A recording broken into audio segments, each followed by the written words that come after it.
You ready? The door's open. The door's open. The door's open for you. Oh, okay. You gonna put it in the back seat? Wherever you want me to put it. Okay, it could go in the back seat. Okay. That's your grocery cart. Yes, ma'am.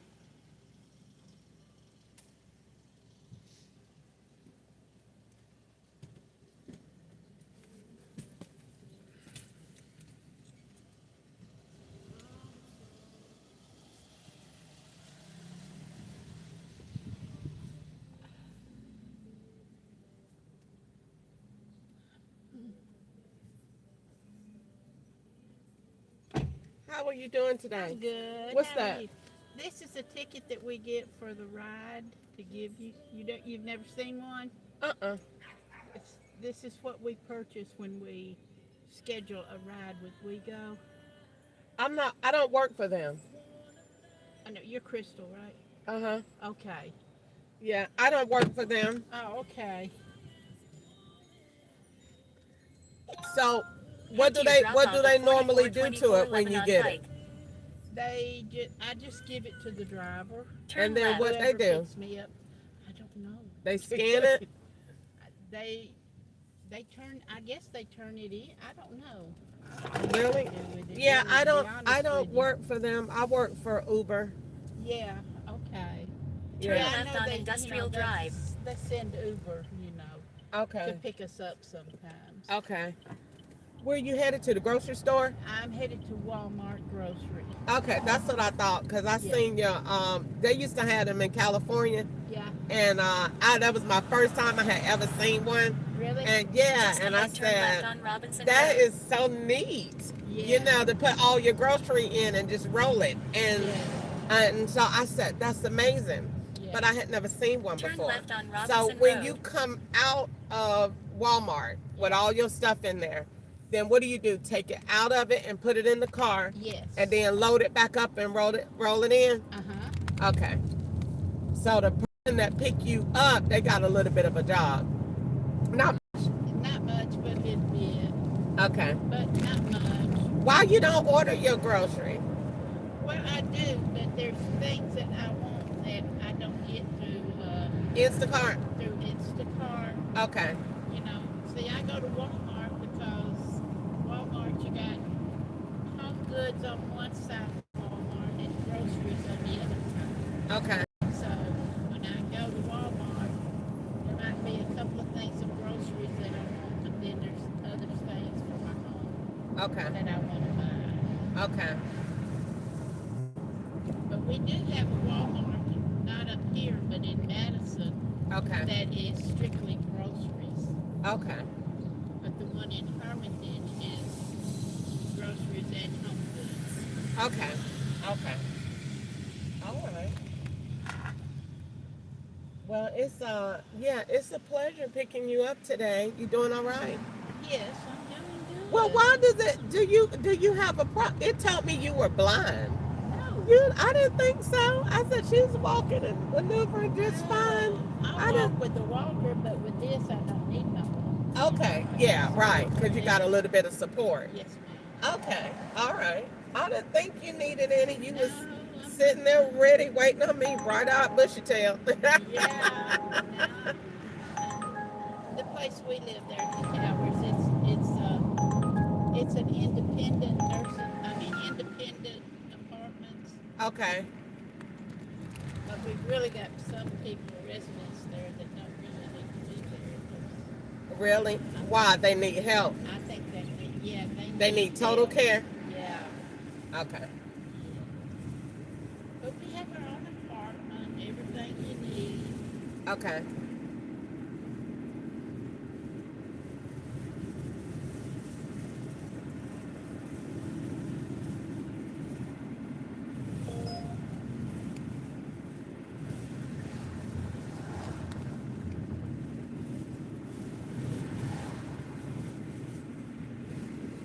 So have you lived in the Nashville area very long?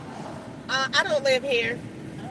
I live in Kentucky. I just come down here to drive and then go home. Yes, ma'am. Yeah, I don't live here at all.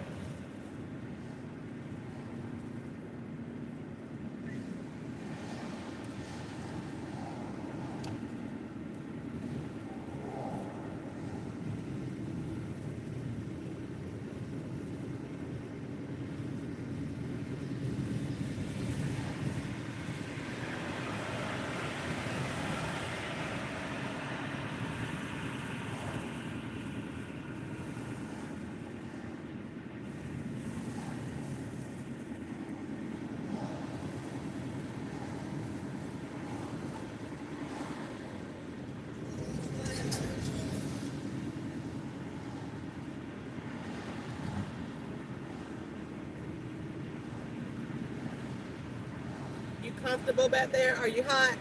Oh, no, I'm fine. Okay. I'm fine.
In a quarter mile, turn left on Sheep Lane using the left lane.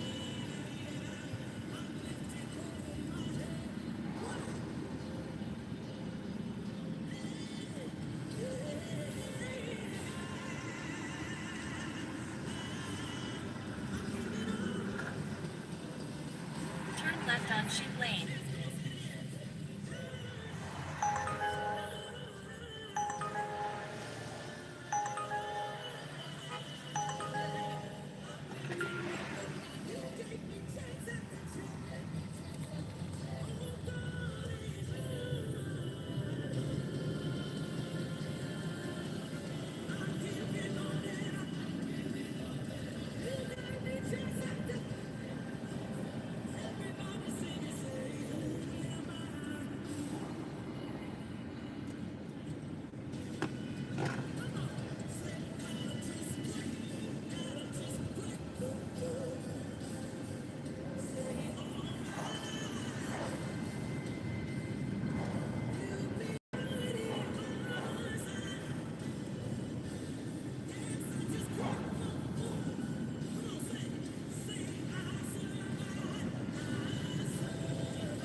All right. Thank you so much. You have a Thank great day. you. You too.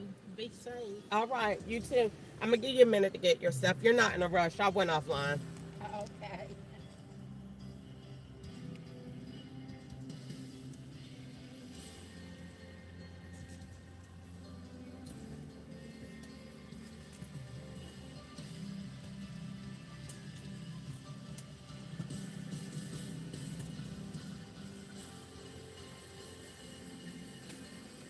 Thank you, sweetie. You're welcome.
Got about For your 22 safety. minutes together. Okay. You doing all right this Yes, morning? ma'am. How about yourself? I'm not complaining, just getting my I know day that's right. started. Oh, are Turn you? left, Yes, I normally then ask turn right on how long Robinson you been Road. driving this morning. I When I get just, picked up. you're my second ride. Yes, because it said 10 Actually, you're minutes, my third ride. 10 minutes to notify me of my ride. Uh-huh. And when it finally came, it said, you'd be here in 5 minutes. I said, oh my goodness. They were brushing their teeth. Uh-huh. So I was like, we gotta hurry up, gotta hurry up. I said, y'all gotta put your shirts on. Then they put each other's shirts on. So they Okay. had to switch shirts. Oh, man. Turn right on So Robinson Road. are they your grands or those your boys? No, actually, well, I consider them my babies because I started keeping them when they were 3 months old. And then they went to preschool, but their parents always stayed in touch with me whenever they needed me. Okay. And they needed me this weekend. Okay. So I said, well, they can just come spend the night. There's no need of you coming back and picking them up and bringing them back tomorrow. Okay. I said, then they can just go to church with me. Okay. Which So- is not the first time they've been to church with me. So Okay. I'm talking. So you know their parents, and so you just basically you babysit. Yeah, Okay. yeah. Like I said, I've Since had 'em 3 since months old? 3 months old is how long I've been knowing them. Really? Yeah, I told them whenever talking about them, I follow her on social media. Uh-huh. I said, these are my babies. She said, I know.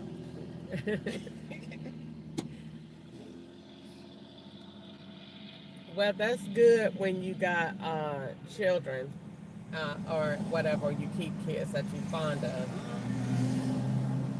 Their mom is an RN, Okay. and then their dad works at the sheriff's department. He's a sheriff. Okay. So it was like a word to mouth. Somebody else that she went to school with told her that I keep, because I started keeping that girl's baby when he was 3 months old. Okay. And so that's how it all started. Okay. And she does now. She's a traveling agent. Their Okay. mom.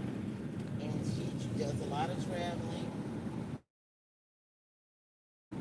with free stuff and booking people's Okay. traveling. Okay. And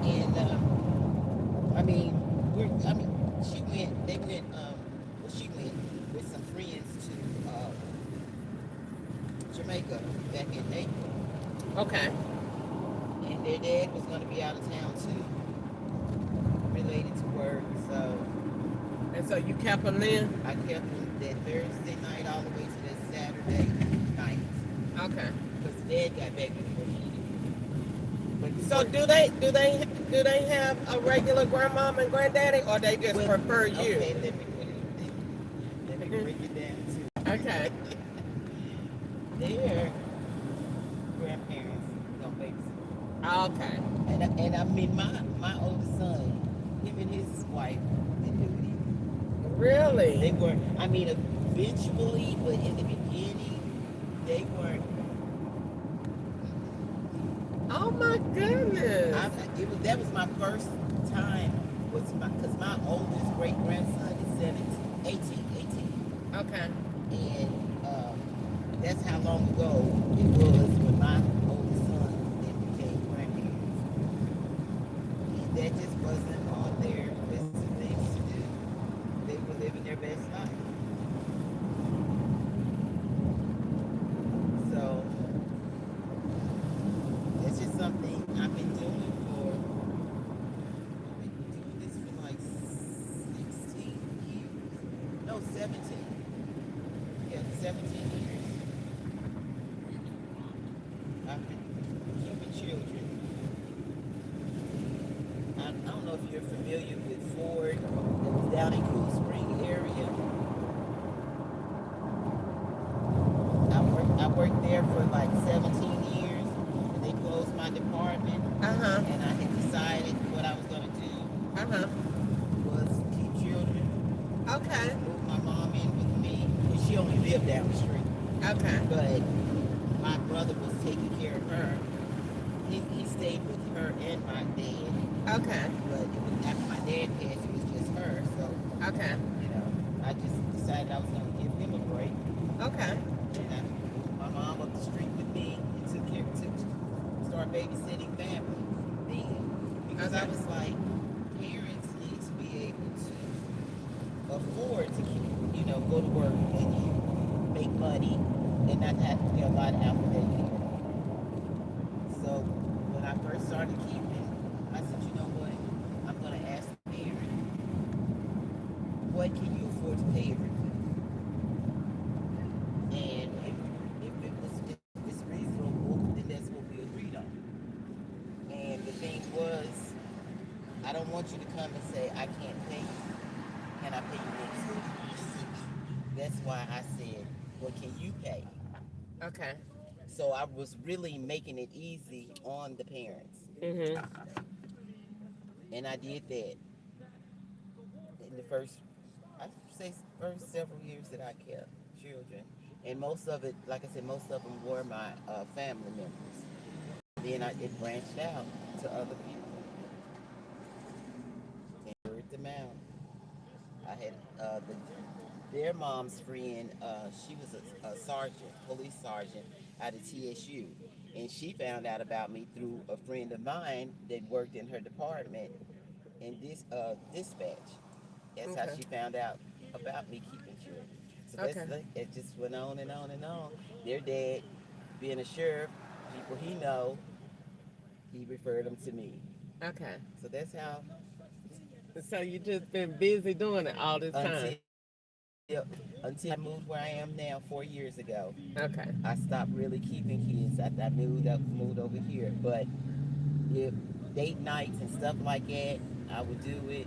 But just like on a regular everyday thing, I wasn't really doing it. Okay. I understand. Yeah. So just try to help out whenever I can. Okay. In fact, another one of the little boys I used to keep when I first started keeping them, they lived here in town, but his mom is a nurse, and her and her husband had moved up to, they had built a house in Clarksville, and she called me, I think it was Friday morning, she called me to tell me he had graduated from preschool, and would be in kindergarten next year. School started up, and that she was expecting another baby. Okay. And I said, what do you have?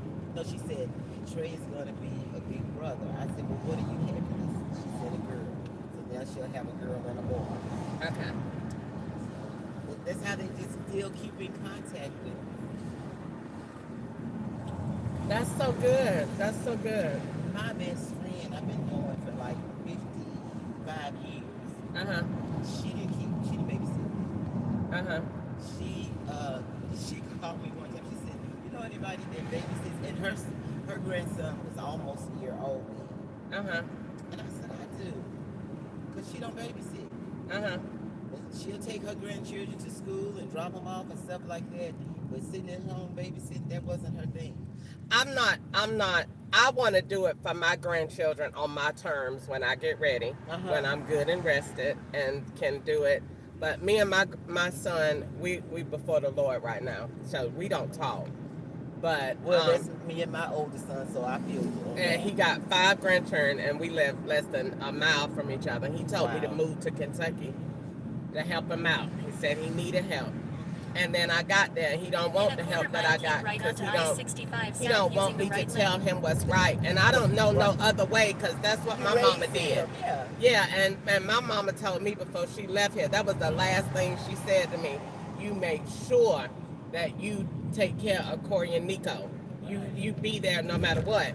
And that's what she said. So she must have saw something in that capacity that you stay there for them. So when I see him going off track, I don't know no different because my mama was literally, when I had both of them, she was right there with the nursing uniform on, pulling them out, both of them. My mom was right there at the hospital with me. Yeah, so I don't know any different. I'm not being mean. You got to know that I'm telling you because I love you. You got to be stupid to not think that. Exactly. But I'm not going to sit up here and let you go. Um, my granddaughter is gorgeous and got good hair. How did her hair matter up, Nico? You hadn't had to have combed it in a long time. It's a large mat on top of her head. And he tells me, oh, we just cut it off when it get like that. So you gonna let her walk around and her hair it will come down to here. And imagine that being a mat, a dog mat, like when you see a dog on the side of the road and they have been uncared for, Right. and their hair just turned to a mat and they have to be all shaved. And this is a human. Huh? And we're talking about a human. And every one of their hair is like that. Even the little boy, because he got long, they don't cut the hair and they don't comb it. And so, Nico, this ain't gonna work. And so I went and got $20 worth of stuff from the store, trying to detangle her hair. No, it didn't work. I said, Nico, if this happens again, I'm gonna have to call CPS. I'm telling you, you're gonna have to let me be with these kids, blah, blah, blah. Long story short, we are not on terms, but I'm okay with that. But back to the situation, no, I do kids on my terms when I get ready, but to be with them every day, no, I'm not gonna say that I would do it, but if I had to, yeah, if I had to, or if I just, wanted to, but they live right around, for the most part, they're big enough, they're all potty trained except for one, and, I just want to play, put on cartoons and hear the little stuff they say, because kids say some of the cutest little stuff, Right. And just teach them, Bible stuff, do what my mama did with me. Right. But, we are not there, but no, ma'am, I'm not. My sister yesterday said that she wanted to keep kids. And I said, oh, that's to be admired, because kids these days aren't like the kids that we had. Exactly. They are more outspoken, disrespectful, but see, you probably wouldn't have that issue because of what his parents do for a living. So I'm quite sure he got kind of a structured background with him being in that. All the ones I hear. But, on average, I was riding down the street on 12 South the other day, and this little white boy cut me off with his bike and turned around and looked at me like, what you doing? But know what? You know why they do this? And it's adults too. Mm-hmm. Because they made it legal for them to have the right of way. Mm-hmm. So it's like hitting. They took over the whole road down there and riding, just off the sidewalk straight into traffic and making every car slam on brakes. Yeah. When it's a curb right there, they could be on that.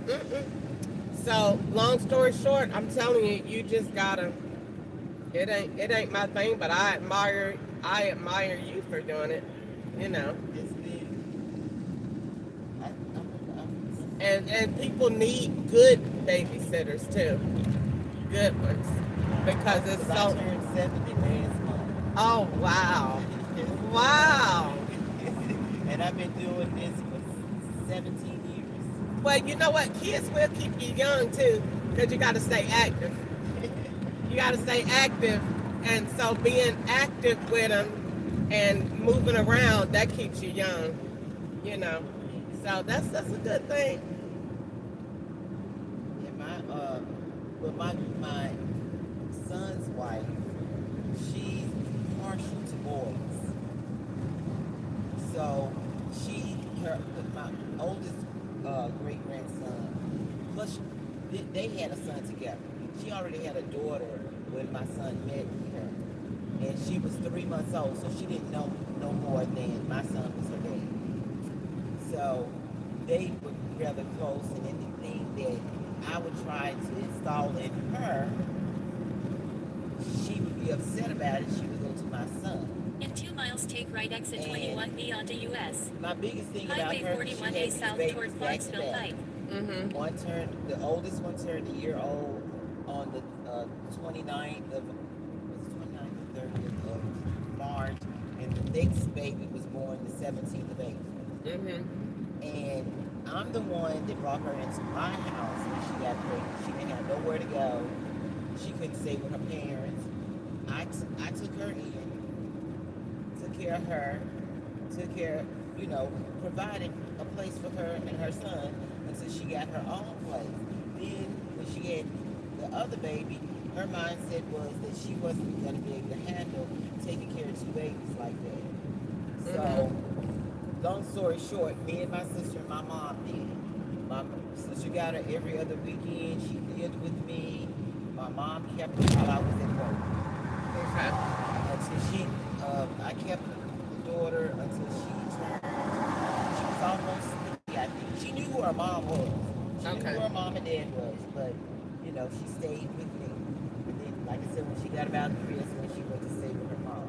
Okay. But her mom would not get jobs that worked with the fact of having children. Okay. You know, she wanted to work these jobs that were, your child is in school now, Okay. and you go to work, and then somebody else is responsible. In a half mile, Okay. take right exit That type of 21B thing. onto And I US. just, you know, I kept Highway telling 41A her, south I toward moved Clarksville from Pike North using the to right lane. Antioch, Okay. and at that time, me and my son and my daughter-in-law shared a house together. Okay. And I was still doing things because I wanted to for their daughter, Uh-huh. coming all the way back out North Nashville. Okay. When they would get off the school bus, pick them up, bring them all the way back to Antioch. Okay. Because their mom went to work Take right at exit noon, 21B and onto they get off at US. 9 at night. Highway 41A Okay. south toward You don't Clarksville need that Pike. job because Okay. you're not having any time with your children. Okay. And the days that you're off in the weekdays, they're in school. Okay. So, you know, this is the kind of thing I kept saying to her. And then other little things started happening too. And then I guess that's when my son was like, okay, you chose to do this and all this kind of stuff. And I was like, yeah, I didn't choose to do it. But when, you know, when I voiced my opinion, she's running to my son. Okay. And so I told him I chose not to do it anymore. Okay.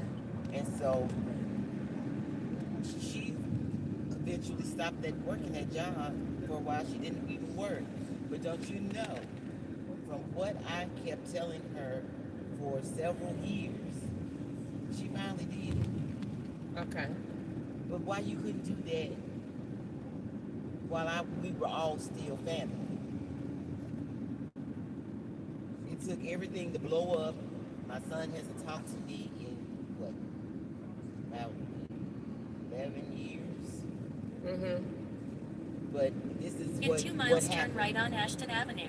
And you grow up and do what I was trying to install in you for several years after I stepped out of the picture. So what did that sound like? You were depending on everything. Your parents weren't, because my son, he contracted cutting grass. My daughter-in-law worked, so he would have to be the one to go pick them up, where I was the one that was doing it. And then that didn't last long, and she was not working anymore. She started finding jobs that worked around her children, like I was trying to tell her. So, but you know, it's all good. I had to give them to God Okay. because you know I've done all I can. And me and my daughter-in-law, we stay in contact with each other. She says that you know your son is just stubborn. He's just not coming around. Her best friend says that she hates it. Her best friend, me and her best friend talk because she was her matron of honor and everything. We're close. My daughter-in-law's nieces and nephews and stuff are close to me. They call me Nana. All of Okay. them are in close, but my daughter's daughter and my son, no. Mm-hmm. And my my daughter-in-law's nephew had said a long time ago, because he fell out like that with my brother, and he had done the same thing to his own wife's nephew. And he said he did it to me, but eventually he comes back around. In a half-mile, turn eventually right on he came Ashton back around Avenue. and started talking to my, brother. Okay. But this right here, it just got blew all up, and it's like I said, it's been about 11 years. Really? Mm-hmm. And he No ain't said contact. none. I turned 70 years old last month. My youngest son and my daughter, and my sister and brother-in-law, they did my surprise birthday party. Okay. My son was not there. Really? No contact whatsoever. And see, my daughter-in-law, she knows how it feels to be without a mother, because her mother passed away. Okay. Her mother was young when she passed away. Okay. We were, let's see. I'm thinking when her mom passed Turn away, right on Ashton Avenue. she could have been in her 40s. Because my son was born on August the 1st. My daughter-in-law was, Just ahead, and her turn right twin on sister John were Millett born Drive. on August the 2nd, Uh-huh. same year. Uh-huh. So we had them the same year. Uh-huh. That's why I said I think her mom was around in her 40s when she Uh-huh. was. Maybe mid-40s. I want to say early 40s. Uh-huh. And so she knows how it feels to be without a mom. Okay. And Turn so she, right on. this Turn is right what on she's John Millett more or Drive. less trying to say to my son, but he don't see it. Because I told him He's that day still- that he decided, when that day he made that decision, I said, well, dead to you want me to be, and that's what I'll be. Oh my goodness. He don't have no communication. In events that we have been to, like when my daughter's daughter turned 16, Uh-huh. she had a big sweet 16 party. Uh-huh. I walked in there. I walked around that table he was sitting at. Uh-huh. I kissed him on the cheek, told him I love him. Same way with his son, with the daughter that fell out with me. Uh-huh. Because there's no problem with his son and his wife. Uh-huh. It's the Just daughter ahead, drop and off him. Victoria on Okay. the left. So, I do it every time. My uncle died 2 years ago in July. He was there. I always tell him I love you. And You don't he- have nothing to say. Oh my goodness. You can Wow. pull in the drive right there. where Drop they off go Victoria hard. on the left. Well, honey, I just pray.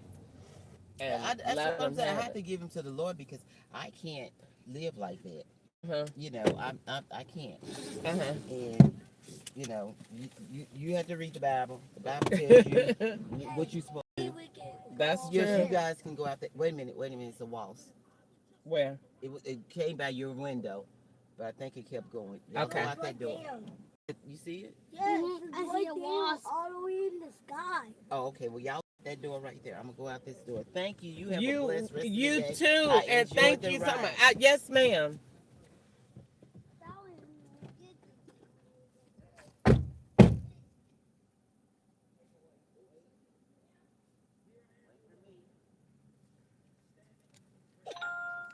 Head to your pickup at 1614 County Hospital Road. You heard it. Good.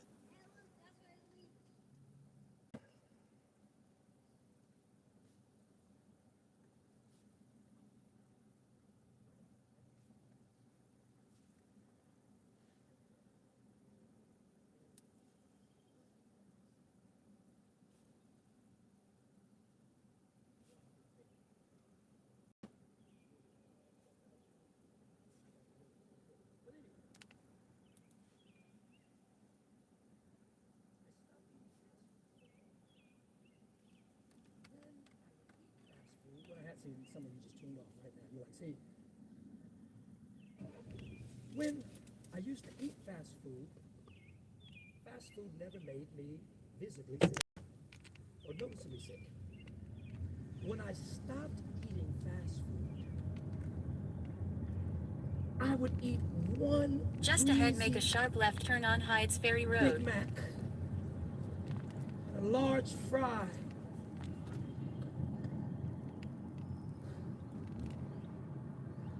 one meal. Make a sharp left turn on Hydes Ferry Road. And I'm like, wait, I don't understand. When I ate it all the time, I felt fine. When I cleansed my spirit,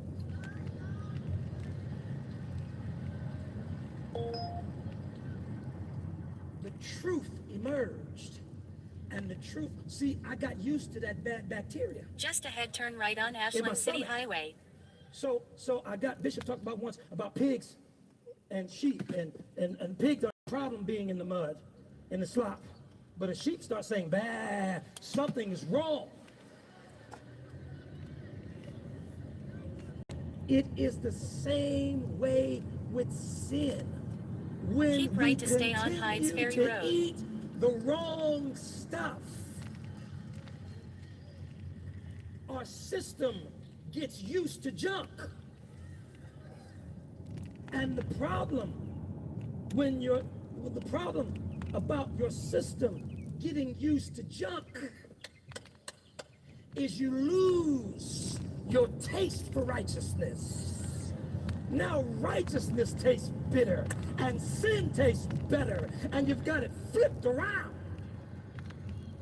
So the point that I'm making in the context of this conversation that we're having is sometimes it ain't a demon that's at war with God's will for your life.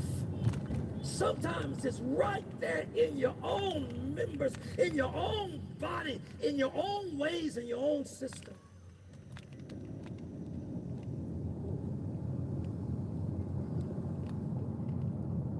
Blame it on the devil, say the devil made me do it. No, he didn't. You just did it. I'm out there now. In a Sometimes it quarter is a mile, demon. turn right on County Hospital Road. Sometimes it is a spiritual force. Sometimes it's not a spiritual force. Sometimes it's not flesh.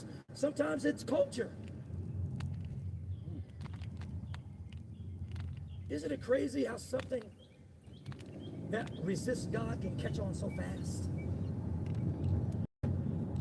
Before you even get a chance to know that is wrong, it is ubiquitous. It's everywhere. All at once in this age and this generation. The world not realizing that we're in the middle. Turn right on County Hospital Road, then pick up Phil on the left. Just trying to tell you the truth. You see what I want to do here. Here's what I want to do. Here's what I want to do. I got weeks on this. Pick up Phil on the left. I want to establish in your mind, in your consciousness, in your spirit, and in your heart that you are at war. Hello. Hi, good morning. How are you? Good. How you doing?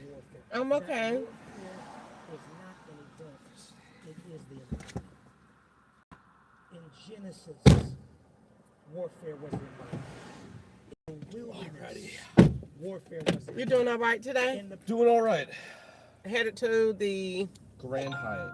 Head to your drop off at Grand Hyatt Nashville.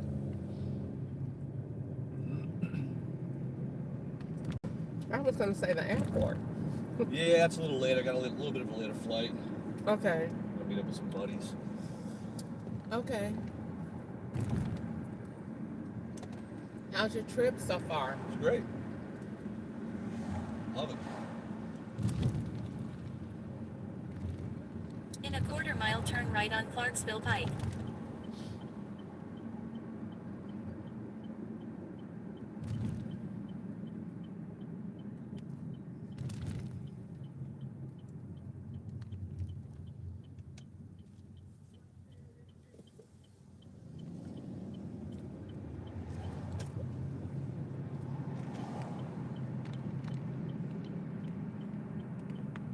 Turn left on South Hamilton Road.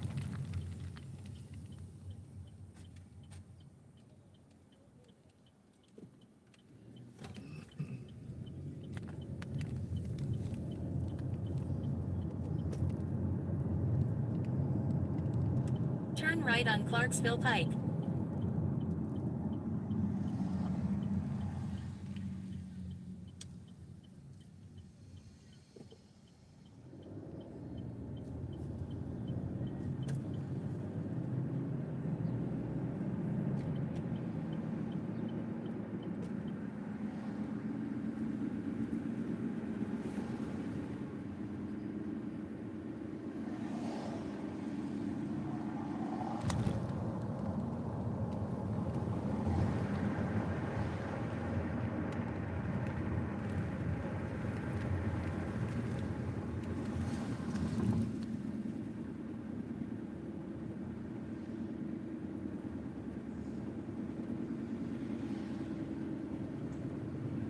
Keep right to stay on Clarksville Pike.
In a quarter mile, make a slight right turn on Dr. DB.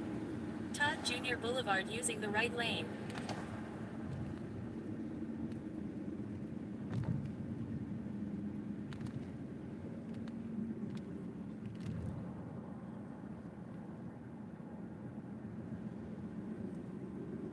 Make a slight right turn on Dr. DB. Todd Jr. Boulevard.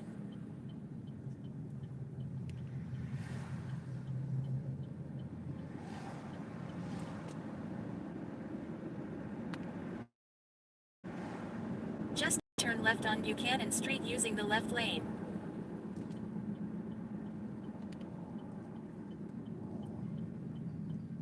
Turn left on Buchanan Street.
In a quarter mile, turn right on Rosa L. Parks Boulevard using the right lane.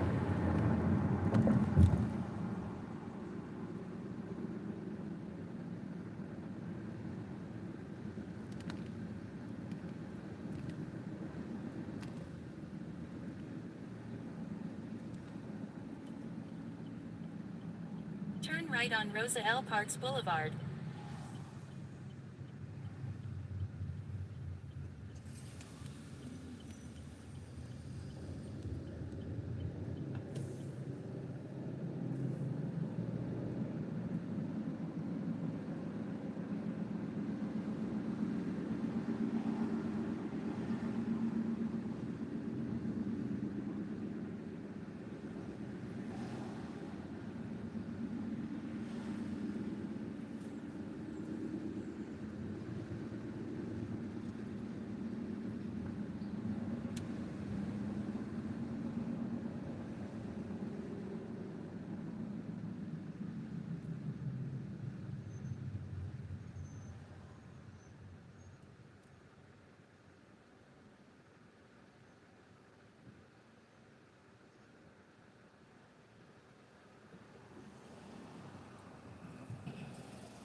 In a half-mile, keep right to stay on Rosa L. Parks Boulevard.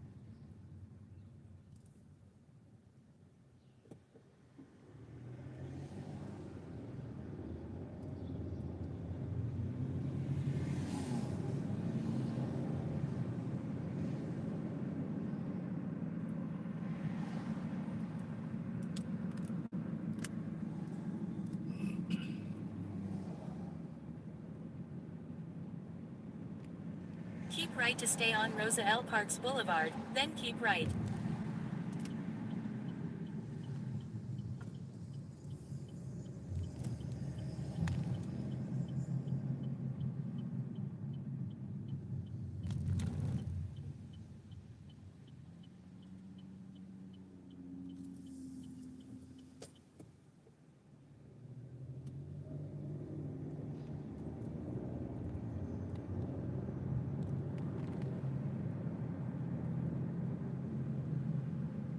Just ahead, turn right on Dr. Martin Luther King Jr. Boulevard. Turn right on Dr. Martin Luther King Jr. Boulevard.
In a quarter-mile drop-off, fill on the right.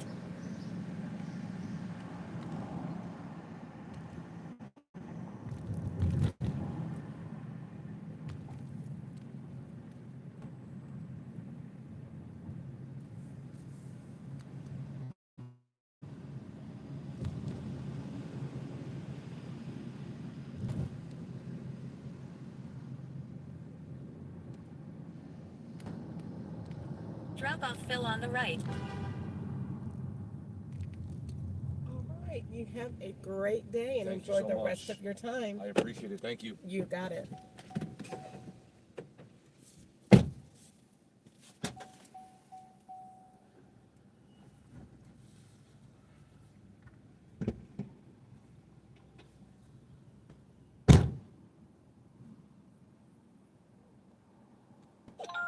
Head to your pickup near Grace Apartments on Church Street.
Turn right on Broadway.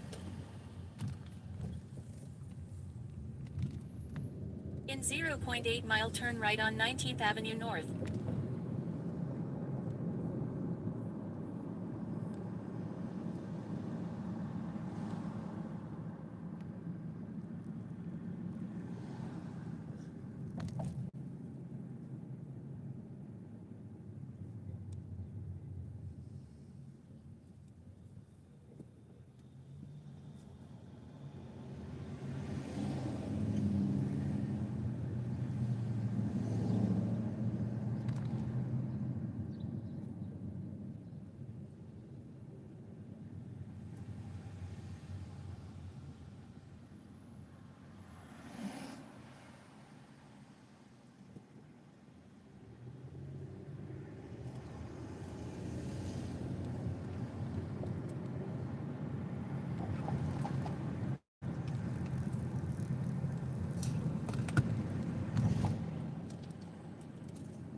Turn right on 19th Avenue North.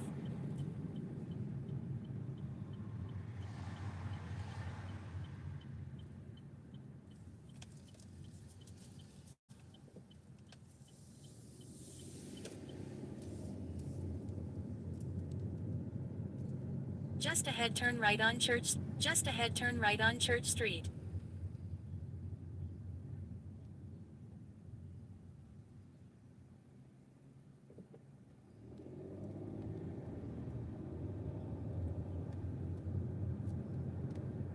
Turn right on Church Street, then pick up Holly on the right.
Good morning. How are you? What's the name on the ride? Holly? Okay. You're doing Head all to your right drop today? off at Pastis, Nashville. All right, I'm doing great.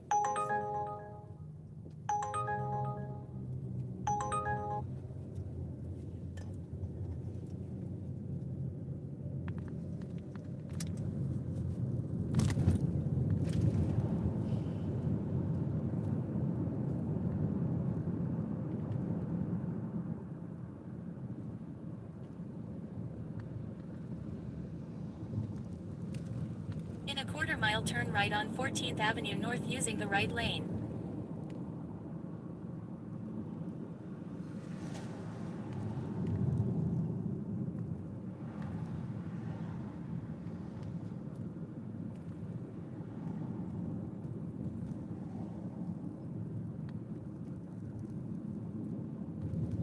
Turn right on 14th Avenue North and then merge left 2 lanes, then keep left onto I-40 East.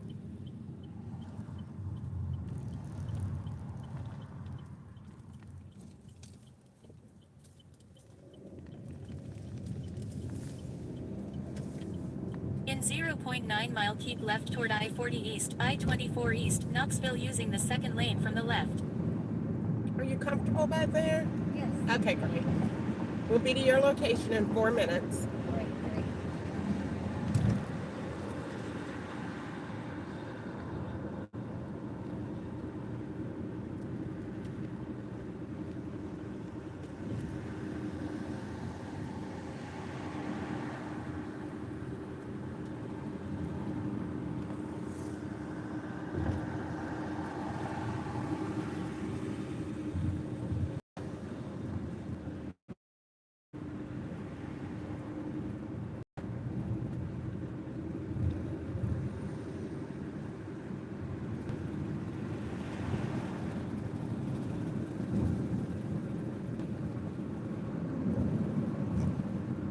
Keep left toward I-40 East, I-24 East Knoxville, then take right exit 210C onto US Highway 31A South.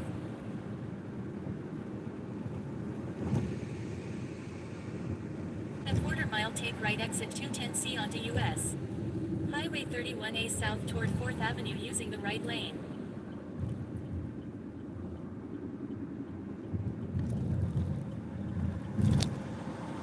Take right exit 210C onto US Highway 31A South toward 4th Avenue, then keep right.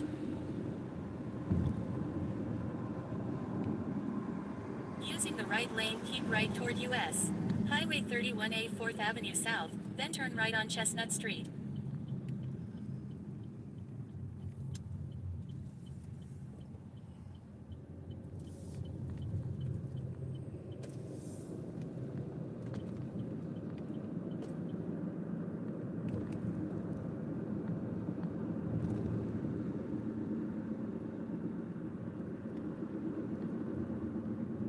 In a quarter-mile, turn right on Chestnut Street using the right lane.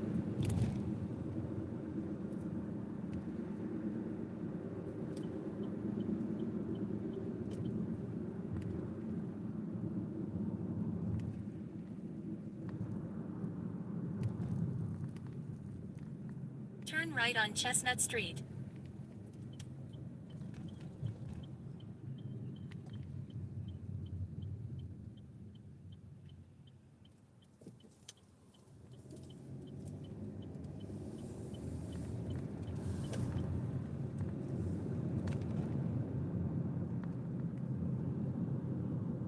Just ahead, turn left on Martin Street.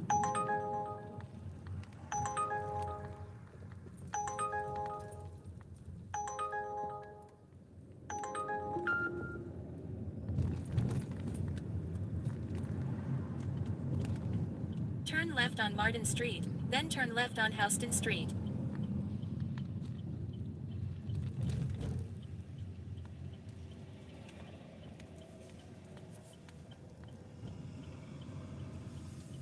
Turn left on Houston Street, then drop off Holly.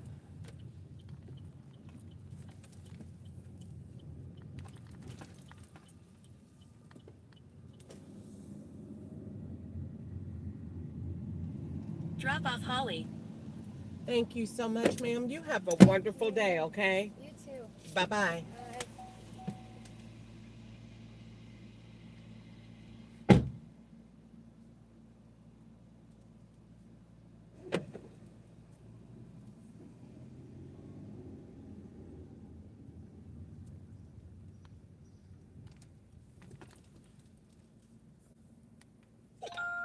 Head to your pickup at 2176 Carson Street.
1.5 mile, turn left on Carson Street.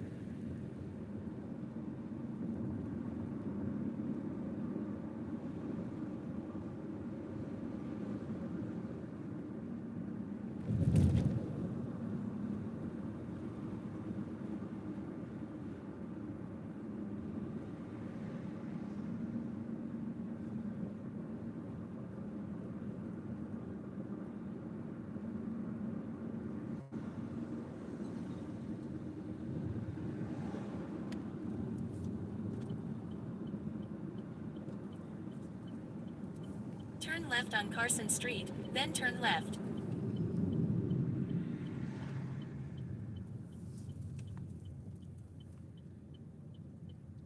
Turn left.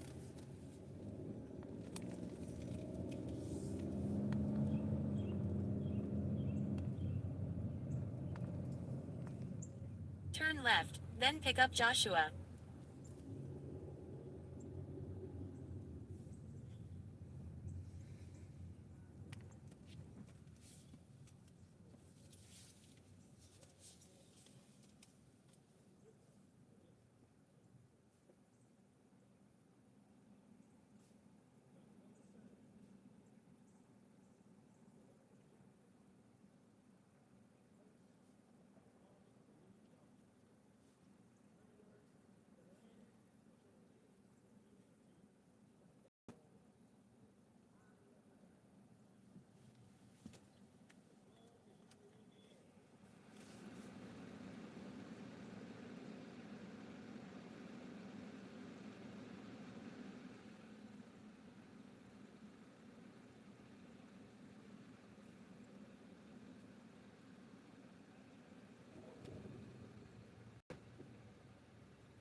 Hey, how are you today?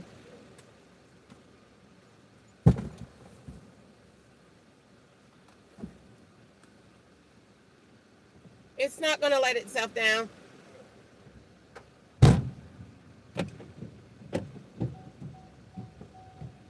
You doing all right? Can you sit that side, please? Thank you. Head to your drop-off at American Airlines. Head to your drop-off at American Airlines. All right, we'll be there in 10 minutes. Sounds good? Turn left on Carson Street.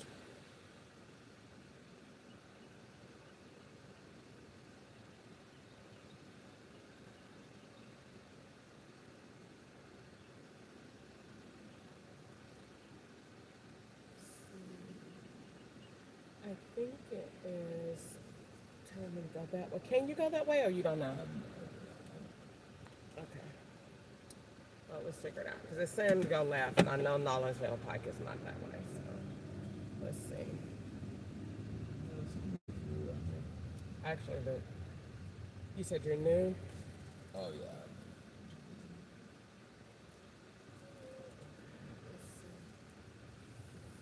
Did you enjoy yourself?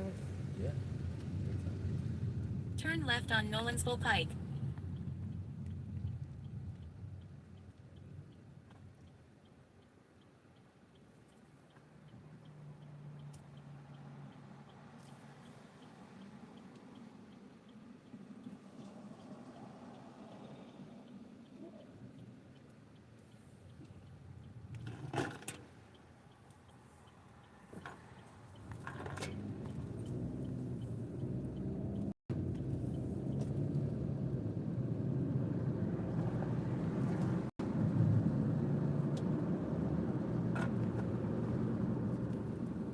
In a quarter mile, keep right onto I-440 East using the right lane.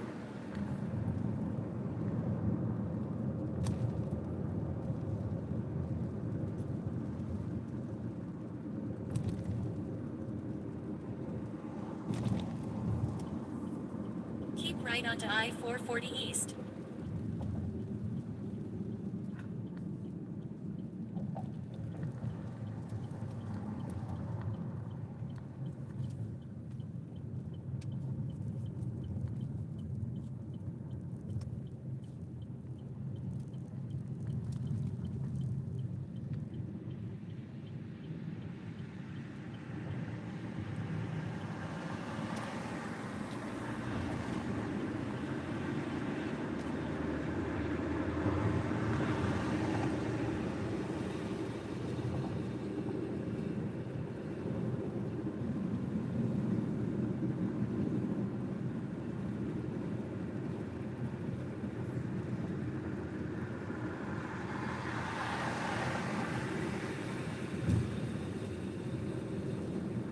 In a half mile, keep left to stay on I-440 East toward I-24 West using the second lane What's from your the left. airline, sweetie? American. Okay.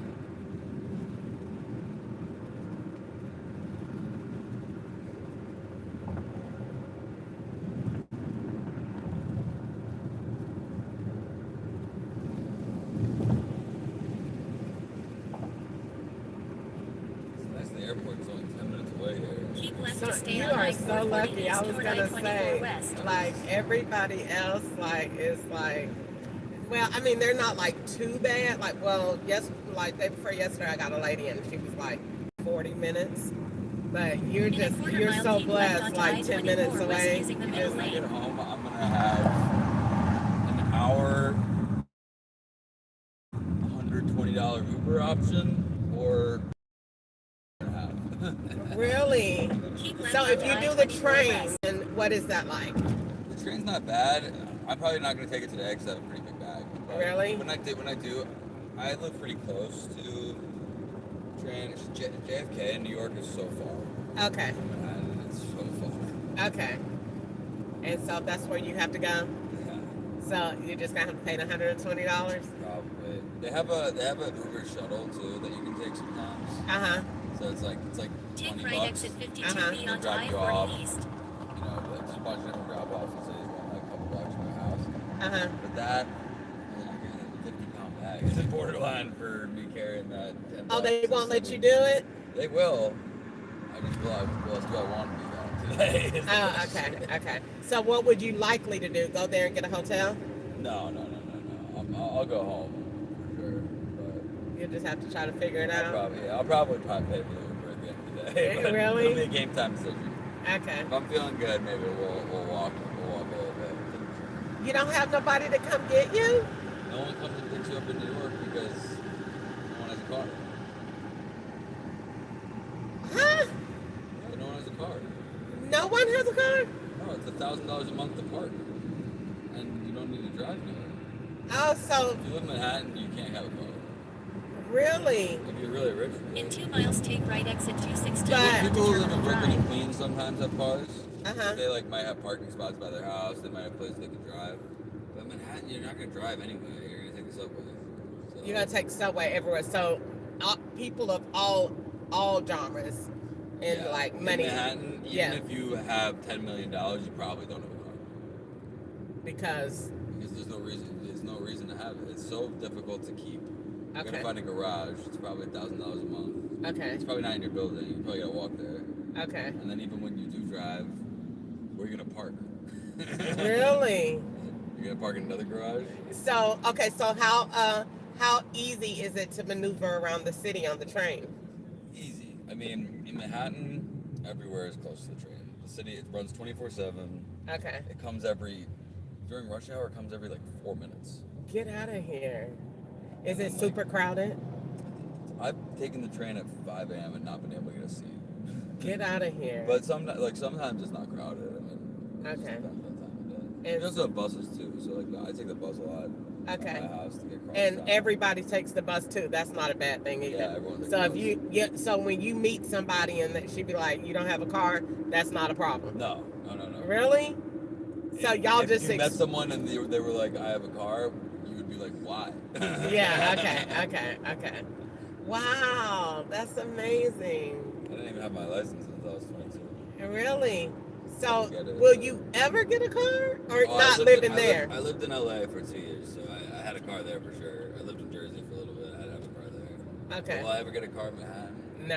In a half mile, take right exit 216A onto Terminal Drive using the right lane. Or something. Well, that's the good thing is you don't have a payment and you don't have that bill, so that's amazing. And like you pay more in rent, but it does kind of offset. Yeah. From that. I mean, it's at least in LA, like it's really hard to have a car for less than $1,000 a month. Yeah. With gas and insurance, like Okay. $1,000 a month is probably your minimum. Wow. Even for like a used car on a lease. Take like, right Really? exit 216A onto you're probably Terminal paying- Drive. Yeah, you're probably paying at least $800-900 a month. Okay, so you're not having a car not because it's a lot of traffic, it's because you didn't have nowhere to put it.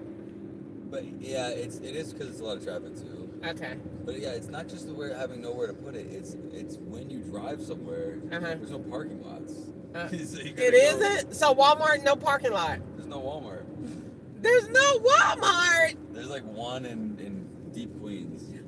Okay, so where do you go to shop? Like a regular grocery store? A regular grocery store. Trader I'm Joe's, over it. I could not everyone's imagine Trader a place Joe's. with no Walmart. I have a grocery store on my block. Oh, really? So you could just walk out the house and go there. walk to the store. It is kind of like when you have a lot of groceries though. Like you have to we got a cart. It's like push a cart like an old lady home. I'm sorry. A lady just got in here with it. Yeah, she did. So, oh my God, I Just can't like imagine left using the in left two Atlanta lanes. where I'm from and you meet a guy and he ain't got no car, you'd be like, I can't talk to him. Yeah. Of course not. You'd be like, I can't talk to him, he ain't got no car. He He gotta have it. He gotta have it. Yeah, well, You're not gonna that take you can Marta do that. everywhere in And Atlanta. you can't do that on a. You can like it just Just depends. ahead, make He a gotta slight have left like turn. a real good Oh, reason. I love Atlanta, but I don't want to take no bus there. I know, right? No, I know, right? I know. Make a slight Like you left see turn. crazy shit on the then bus in turn New York left too. on Like, the Really? I Edward don't want to Drive. take the bus. Oh my God! I wish you had a longer Make a ride. slight That was left so turn. interesting what you said. You gotta go visit New York. It's like No, I do not. I do not. Because I heard y'all are mean, that you don't speak to people, and we talk to rats We're not in mean. Georgia. We talk to anything. We're not mean. And I heard y'all are mean, No, we're not mean. and you don't speak, see it- and see you it for get yourself. stabbed speaking to somebody. I'm like, oh my God, who wants to live there? I love Atlanta though. You do? I've been there a couple times. I've had a great time every time I go. Yeah. Okay. You have been so informative because you're the first person that tell me about that side. Everybody else just tell me about don't speak to people and keep to yourself and blah blah blah blah blah. New York's not really like that. You just get pissed when people are like dumb, you know? It's like, why are you asking for directions when you have Google Maps nowadays? Yeah, Like, okay. we're like, this city's a grid. They literally planned it so that one number goes after another. Yeah, okay, so figure it out. Okay. But, and when people walk slow. Yeah. That pisses us off too. Really? If you're walking slow and you're on the train and you're blocking the way. But Yeah. I don't know. I think it's a little overblown, like the whole like New Yorkers are mean kind of thing. Like, Yeah. And you also gotta understand that most people, I grew up in New York, but most people you meet in New York didn't grow up there. Okay. Like it's a city where like everyone's like half the city's immigrants, Okay. and then the rest came from Ohio and California and wherever. Okay. But from anywhere else that you've been, you like there? Oh yeah, it's my favorite place in the world. Really? Wow. I like LA too. Oh, But wow. LA's got just too many problems. Okay. LA is not safe. Okay. But I lived in a nice place by the water there. She's just gonna turn. I know, right? Look where you going. Well, It was a pleasure seeing you. Are those symbols you got back there? What symbols?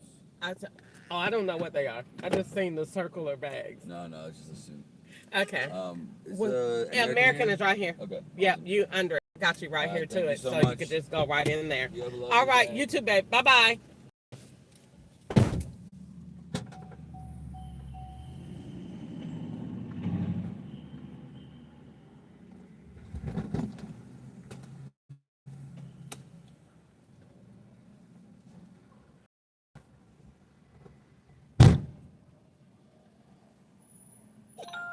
Head to your pickup at B&A Pickup, Ride App Pickup Zone B2.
In a quarter mile, continue straight to stay on Terminal Drive using the left 2 lanes.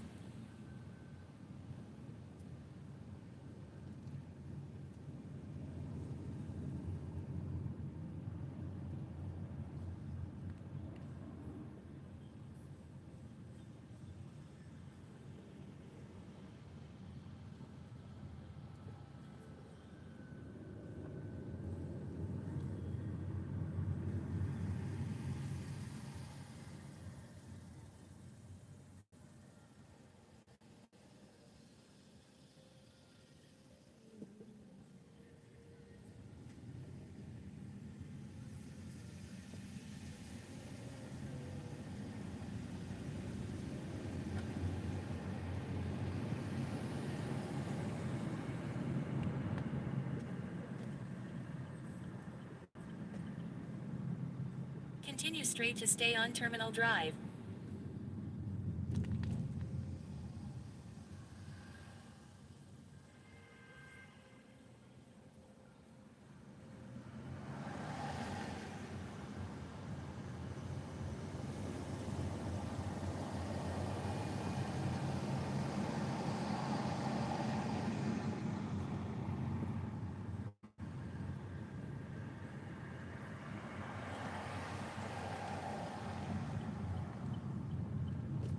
Just ahead, make a slight left turn using the left lane.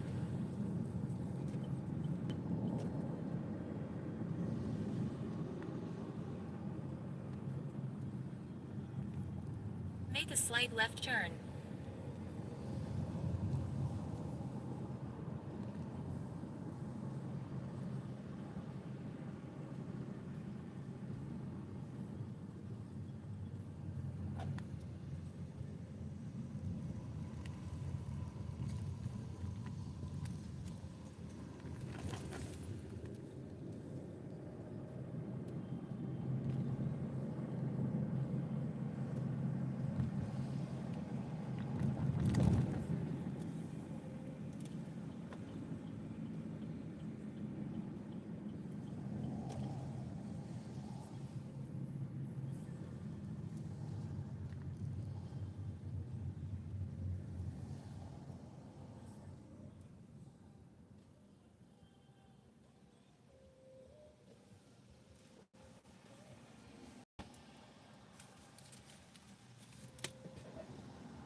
In a quarter-mile, pick up Sam on the left.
Pick up Sam on the left.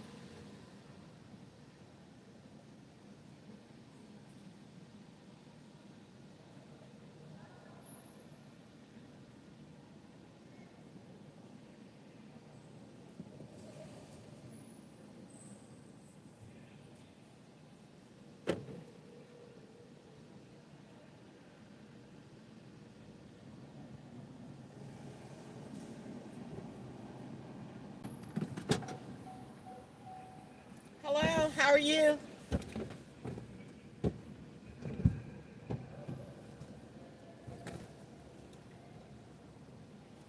Hello, how are you? Good, how are you? Hey, how you doing? I'm doing great. How about yourself? Doing well. What's the name on the ride? Sam? All right, let's go. You are. Didn't tell me where you're headed. Head to your drop-off at 2714 Jefferson Street. All right, let's go. We'll be there in 15 minutes. Great. How was your flight? Good. Easy. Are you new to Nashville or? We've lived here for a few years. Okay. So I don't need to give you the Uber the Uber tour. Okay.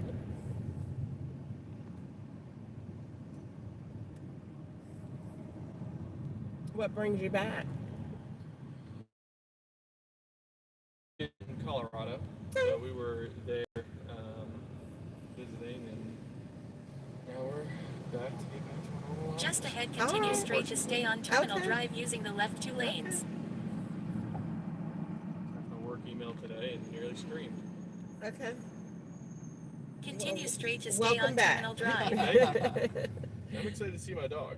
Really? I bet. You know, I've been thinking about getting one lately. I don't know if I want to or not, but I've definitely been thinking about it. The one that I had, I gave so much attention to. In a And quarter I, mile, you make know, a I slight worked left my turn own to stay on business, Terminal so Drive I could using the take second him lane from the left. everywhere I went. I don't know if I would be able to do that on an Uber, and I wouldn't want to leave him home for as long as I'm gone out here. So I've been thinking about it. I'm not one of those people that believe that you get a dog and then just throw him in a crate. Right.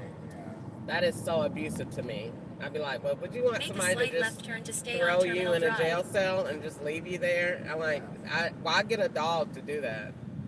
So, yeah, I don't believe in that at all.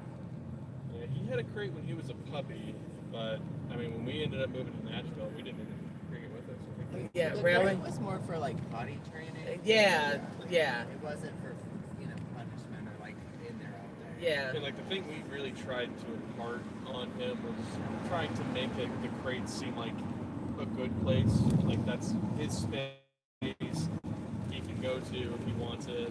Yeah. If he just wants his own space, wants it. Yeah. Pressure, Yeah. just go. That's what we really tried to focus on. It's not a place of punishment. It's a nice place Right. for him to be. Right. Now, I did have one, like a small one, like put him in there, but I had a limit, on how long that's going to be. But as far as like everything else, no, I let him be out. And even if I would have let him stay out at home sometimes, Harvard was such a spoiled baby. He would literally just get on the couch and lay there. and watch TV, you know, until I got back. Yeah, our dog, he's probably the only thing out there that in the same day I could make me pull my hair out from crazy. And really? So I would easily jump in front of a bus for him that same day. The only thing that makes me do that. What could he do to make you like really aggravated? He's a very anxious dog. Okay. And because of that, if there's work going on outside, or like especially landscaping people are there taking care of stuff. Okay. He's very anxious, and he will have accidents inside the house. Okay. And so that Okay. potty training. In 2 You miles, know keep right what to to stay do on and what not to I-40 do. West. Why are we having to do this? Okay. And so, have you thought about CBD? Yeah, it doesn't really work. Really? I'm trying to think. I listened to my pastor Steve Furtick, and he said that his dog was like that too. That he just goes nuts over like the weather, people coming, stuff like that, and they put him on medicine, but I heard that CBD for dogs is really good, or like calming music, like jazz. Yeah. Yeah, I heard that. Not knowing if it'll work or not, but I think dogs are like children. Yeah. And you could train them, and they'll be more of like you versus like what somebody else's dog out there. I think they have their own individual temperament. Yeah, no, we've tried CBD. I've done the music. I've tried turning on like children's cartoons. We had this calming like lavender spray that we like would spray in the area to like try and keep it calm. It doesn't work. So what is he doing at anxious? Is he running back and forth? Is he crying? Is he hiding? No, so generally he's good. It's Okay. just normally it's when landscaping is outside, or if maintenance has to come in the house. That's when he gets very, very anxious. Okay. He normally just sits there and kind of shakes a little bit. Oh my goodness. He sounds so cute. Keep right to stay on How long I-40 have you West. had him? For 5 years. Wow. Wow. And he's gotten a lot better. He used to be the most anxious dog in the world, and now he's not the most anxious dog. And 2 so miles, when keep he's left having onto an I-40 anxious West. moment, what do you say? Or like, how do you deal with it? Do you say, calm down, it's okay? I've kind of tried several approaches, like where you ignore it, because then if you're like giving attention to the the behavior that's not wanted, maybe he's gonna Keep up going. that. Yeah, Mhm. It doesn't really work. Mostly we just let it be. Okay. But sometimes, if it's really bad, then we're gonna like comfort him and pet him. Okay. He's most comfortable in like our bed under the covers, so we'll usually make Just sure let he him can go get. under there. We can usually make sure he can get under there, kind of get into his space under there. Even though it's our bed, it's really good. At this point, it's more his bed than ours. And so just kind of let him have his space, and like, sometimes he'll want to like sit up and kind of cuddle with you, and so. Okay. When he does want to do that, he's anxious. I'll just like make sure I have a blanket on that he can wrap up under, because he really, really likes being under blankets. That's his Okay. favorite thing. Okay. So just making sure I do that. So, He's good. He likes people. He loves the dog. He loves other dogs. But it's just those few things that when those things happen, like recently we had like black mold end up in our shower, like in the ceiling, so they had to come in and like tear apart the whole bathroom, and they did it, and we didn't know they were gonna like do it that day, and they showed up, they terrified him. He pooped all over the bed. It was just a disaster. He pooped in the bed. yeah. Which he doesn't do, but because they were there tearing up the ceiling, I guess he was so anxious he pooped himself, and that's where he was. Oh my goodness. So imagine, I In a came half-mile, home keep left onto I-40 to West that, using and the then second also lane from the our left. bathroom had been destroyed. had no idea any of that was happening. Okay. But anyways, then they had to keep coming in, like within the last week. So he's just been very anxious the last week. This is a little hard. He's just had a hard time. But he's in, put him up at Yardstick, and he really likes it there. So that's where he is right now. And they were supposed to have finished all the construction and stuff all Keep left onto I-40 West. So hopefully they did. And then they won't have to come back next week to continue. In 1.1 mile, keep right to stay on I-40 West.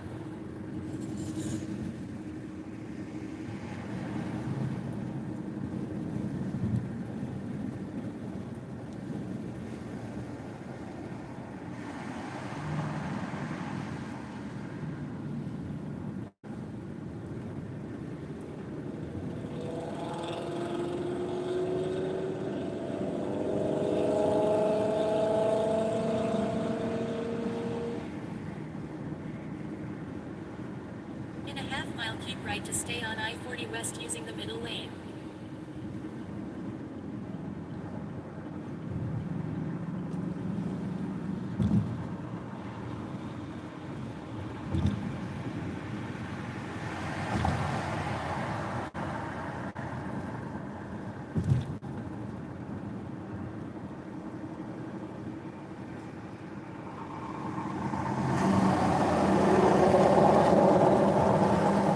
Keep right to stay on I-40 West.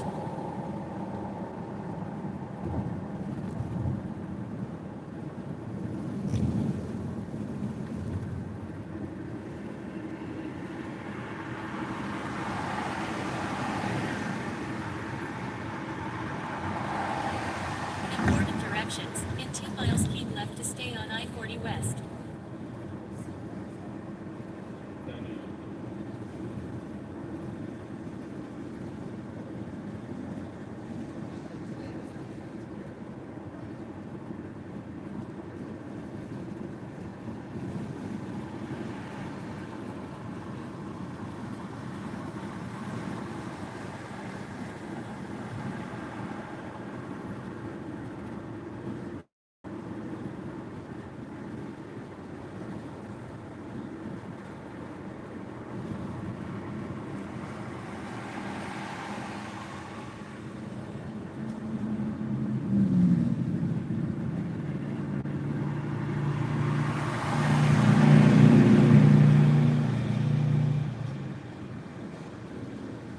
I'm so glad that it's so cool today. It was so hot yesterday. And this side is always on the window. I'm trying to figure out what I'm going to have to do because I am completely another color. Completely.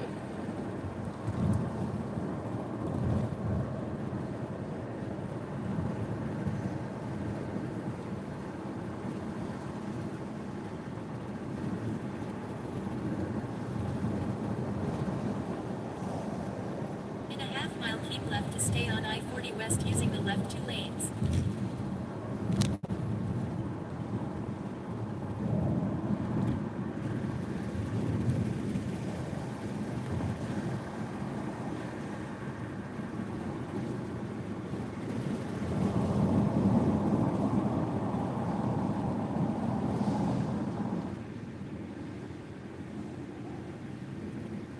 Keep left to stay on I-40 West.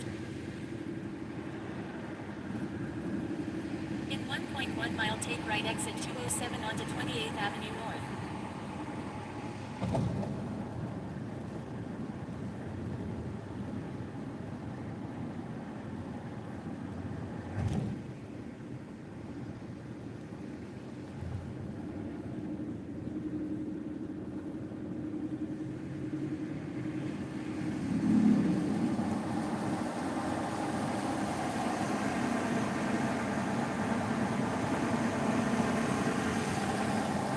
In a half mile, take right exit 207 onto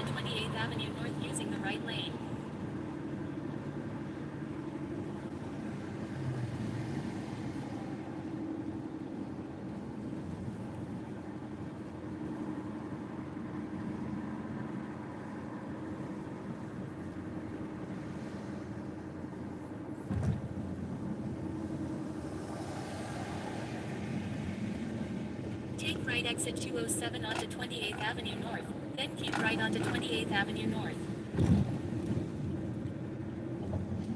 In a quarter mile keep right onto 28th, in a quarter mile keep right onto 28th Avenue North.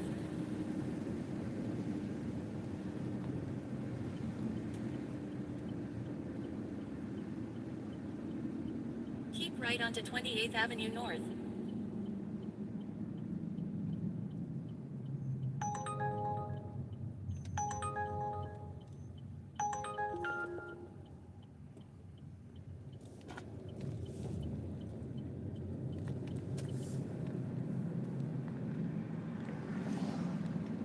Just ahead turn right on Jefferson Street.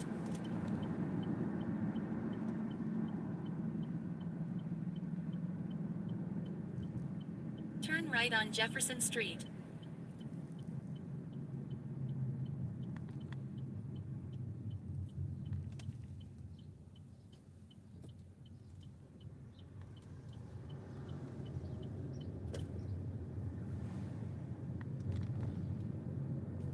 Oh, it was that lot right there. I'm sorry. It's okay. It's okay. Let's see. Can I go around or should I just turn around? Just turn ahead around. make a U-turn to stay on Jefferson Street.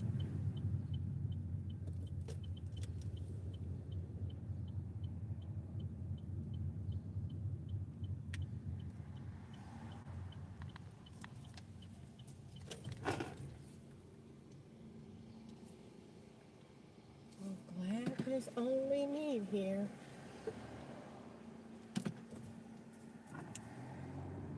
And so, is it these white brick apartments up here? Yes. Okay. Is it the front or should I turn in the back? It's just. I don't want to miss it again. No, yeah. Turn it's just, right, then right drop after off the church Sam. here, this parking lot. All right, perfect. All right, guys. Thank you so much. Absolutely. It was my pleasure. How far you want me to go Just back? right here. Just is right here good, is fine. All right. Thank you. You too. Thank you so Have much. a great day. Yeah, you too. Be safe. Okay, when you let down the trunk, do it real easy for me. Okay. Yeah. Okay, will do. thank you. Thank you.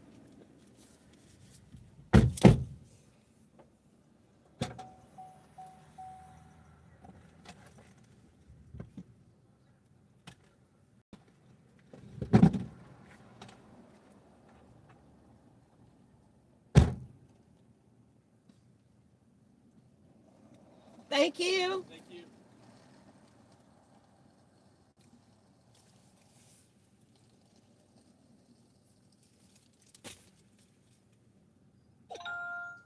Head to your pickup at 3317 Cocoa Drive.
Using the right lane, turn right on at Temple Boulevard.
In a quarter mile, turn left on Clarksville Pike using the left 2 lanes.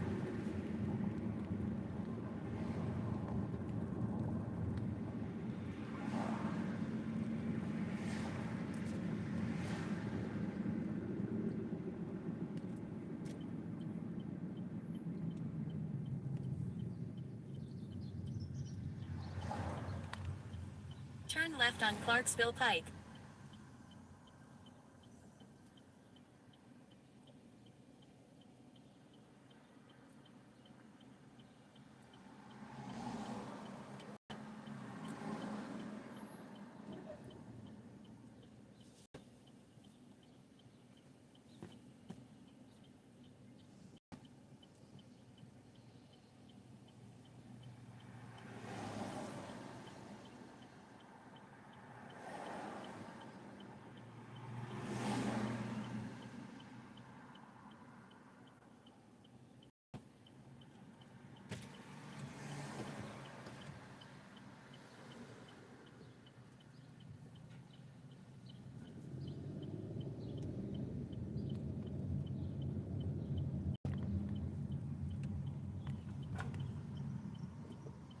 In 0.7 mile, turn left on County Hospital Road.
Turn left on County Hospital Road.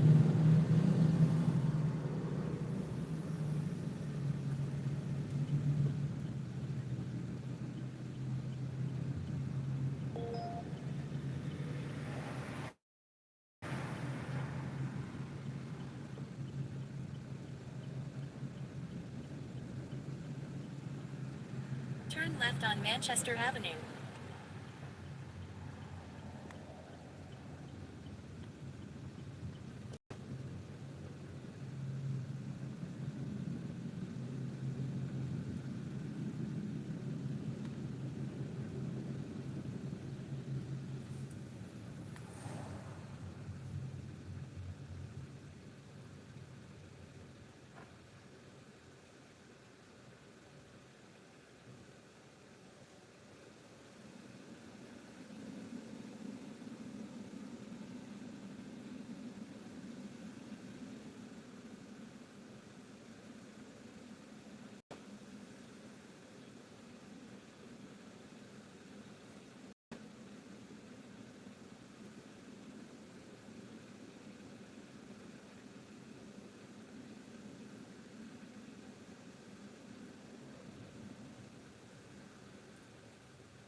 In a quarter mile, turn left on Hydes Ferry Road.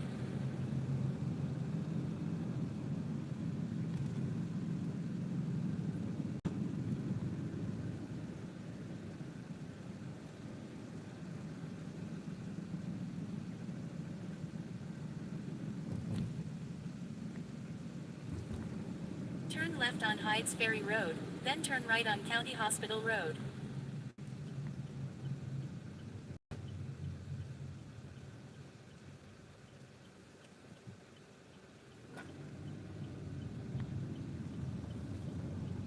Turn right on County Hospital Road.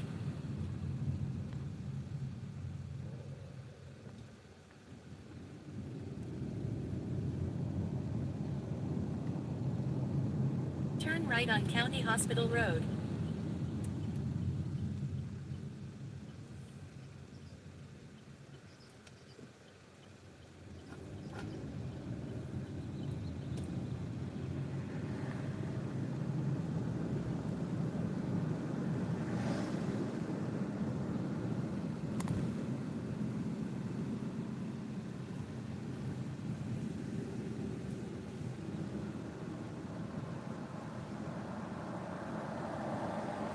In a quarter mile, turn right on Panorama Drive.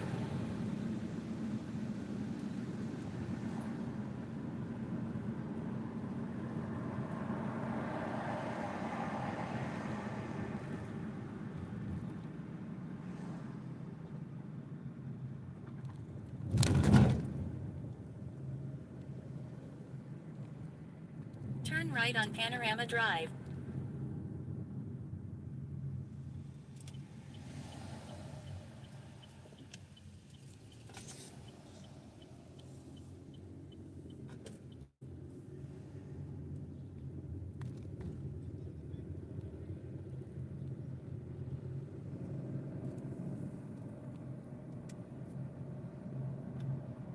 Just ahead, turn left on Cocoa Drive.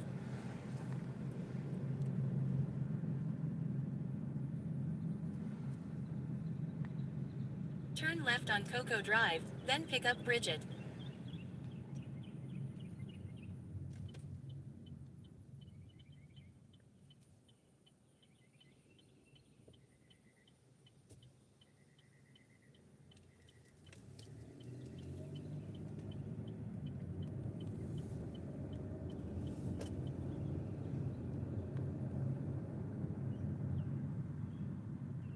Pick up Bridget.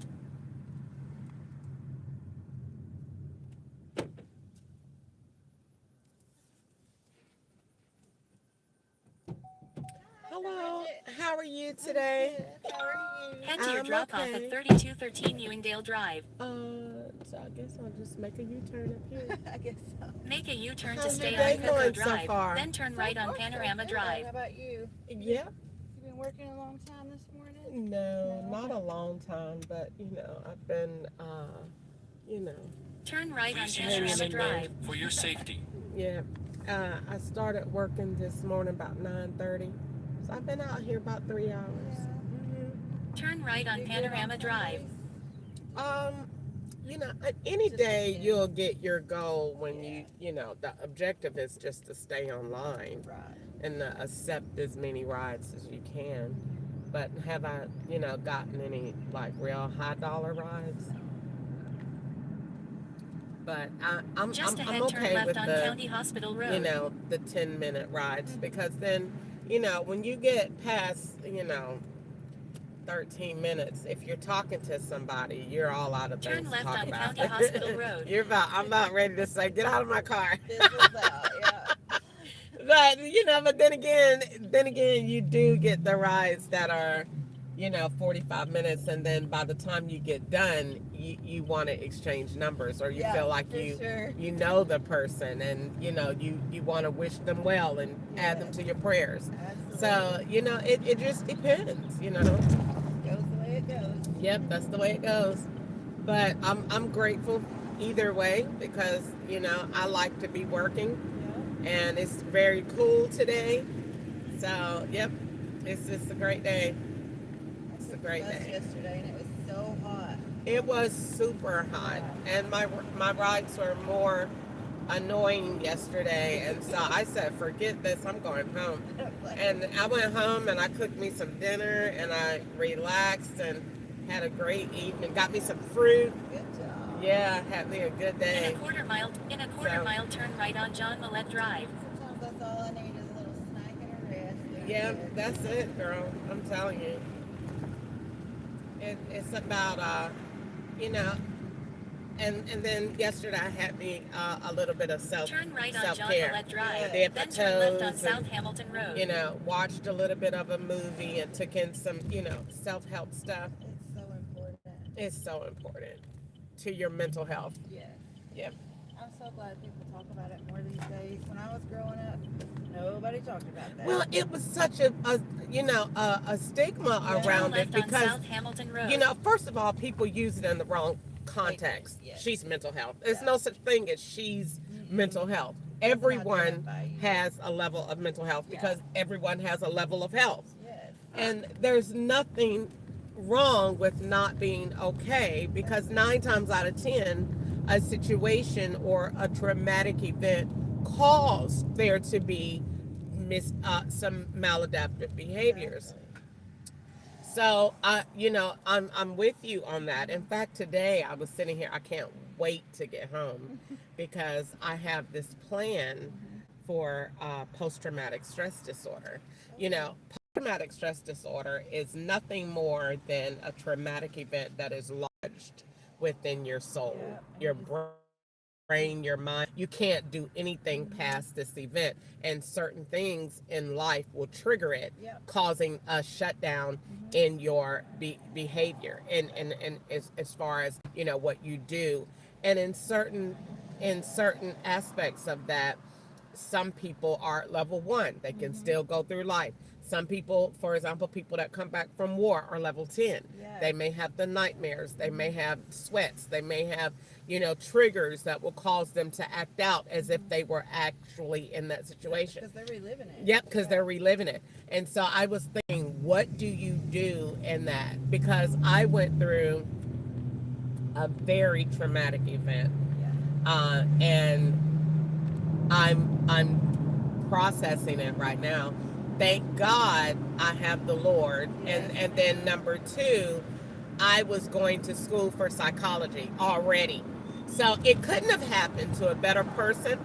And so and rather than me look at it and say, woe is me, I'm looking at it to say, what do you do? Why did God allow you to go through this?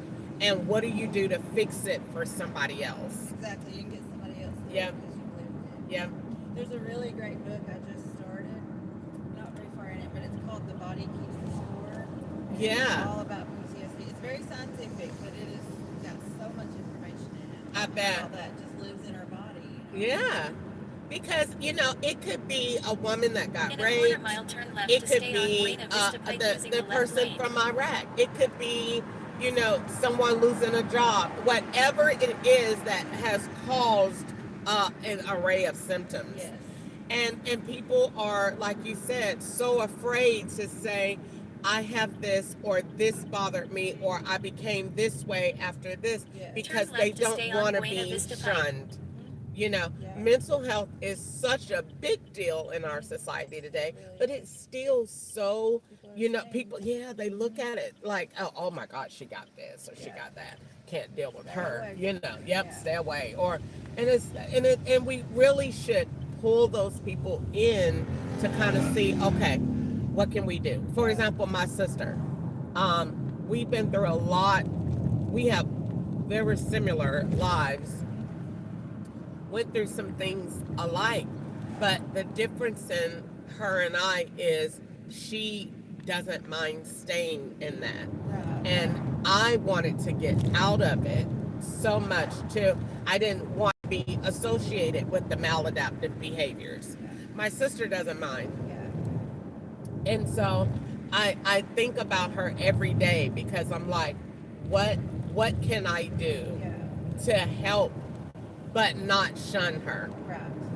Not put me up here and her down, but have us together, and what can I do to help? Exactly. You know. She's just maybe not at a point where she's realized that it's not supposed to be like this. I think my sister has the difference in her and I is she was wounded very early. She got hit by a car at 9 years old. And she was never really the same since. Right. And she broke her leg, and it was a lot going on. and she was very aloof after that. Yeah. So her wanting to Turn be right to on herself Morgan's Road. and distant has always been the thing. But as she gotten older, those symptoms have gotten worse. And so now she, is going through a lot. And I talked to her about living with me, and, we could, split bills together and all that. But her conversation is so out there in another world that, and the difference in her and people that I want to help like this is she is adamant that it's nothing wrong, leave me alone, but she is getting a disability check for it. Yeah. So you went down there and told them that something is wrong with you to get the money. But then when somebody says, well, that behavior is associated with this, and this is what we need to do to work on it, she'll say, oh no, there's nothing wrong with me. So you're in a catch-22. Yeah. So I'm supposed to just sit up here and listen to you to keep calling agencies that don't exist. Yeah. And everyone else in my family totally lets her do it. And I'm sitting there saying, I can't do it. I can't do it. I'm not going to do it. Yeah. Yep. And because we were, she's wonderful. She has wonderful characteristics. She's, believe it or not, she was going to school. She wanted to be a lawyer. She's great. Yeah. But when you hit that trigger point, Yeah. whatever that is, it's like a bell has clicked off, and she's going to start, talking quarter about mile, a turn left certain on thing, Whites Creek Pike. and you can't get her out of it. Yeah. At that point, you'll have to wait until she's done with it, and she'll come around on her own. And I was saying to myself, I don't know if I could do that. Maybe I could help her find somewhere on her own, but she doesn't want to do that. Yeah. She doesn't want to do that. So, I don't know. For both of you. I do, because I'm so passionate about this, and then it's right here in my Turn own left on family, Whites Creek Pike. and Then I turn right on can't Night Drive. fix it for her other than put myself in a position where I'm going to be extremely vulnerable. Yes. Because I'm saying, okay, like you have so many different things, so many different areas, your children, your health, your family, blah blah blah, and she don't want any of it. Like my mom and dad died. My dad died in 2012. My mom died in 2010. She will not mention it. If you even bring it up, she's going to say, wait, do not talk to me about that. I don't want to hear anything about that. Yeah. So she's carrying a lot still. She Yep. hasn't processed anything. Nope. Even when we called her and said, mom passed away, she said, I don't want to hear anything about that. Oh. And when if it comes to it where she has to refer to them, she'll say they're not here. When mom was here. Yeah. And then she will not do any, she don't want to know where they are buried, where they went. She don't want to know anything about it. Nothing. Mm-mm. So I'm like, I don't know what to do. Yeah.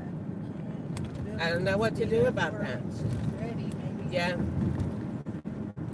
Because that is, that even though that was In a quarter very mile, turn hard right on for Night me Drive. too, Yes. but I knew that I can't just say that it didn't exist.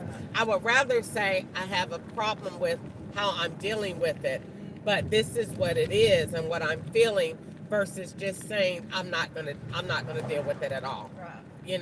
And that's what I mean, that we're different right on Night in Drive. that aspect of that. I wanted out of what was causing me pain, Yes. but she didn't. She's comfortable with it. She's just shut down. She's completely shut down with her kids and all, completely.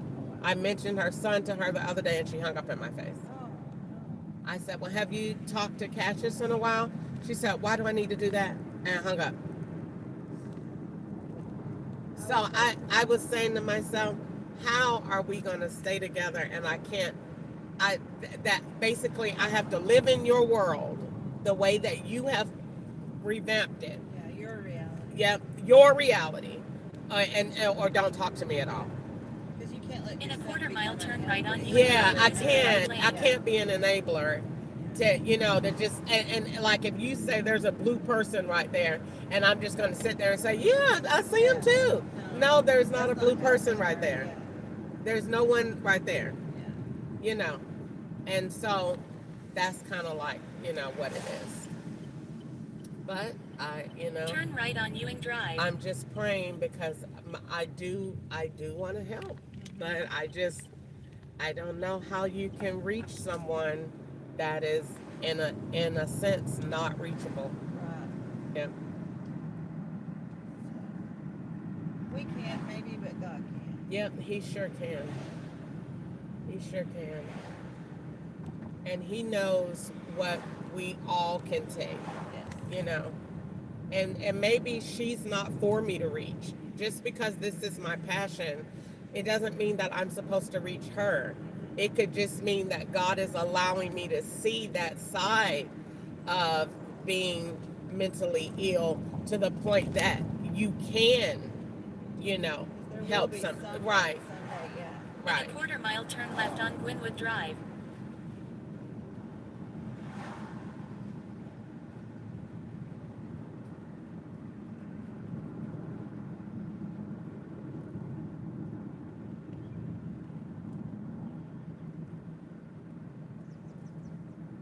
Yeah, I was definitely working on that today Turn while I was left on driving, Gwynwood and Drive. I can't wait to get off and get home so that I could write about it because I was like, oh, this is like, okay, this is what people need to do, and what I need to do, because I'm getting up every day telling myself every morning that you are surviving. Yes, you are.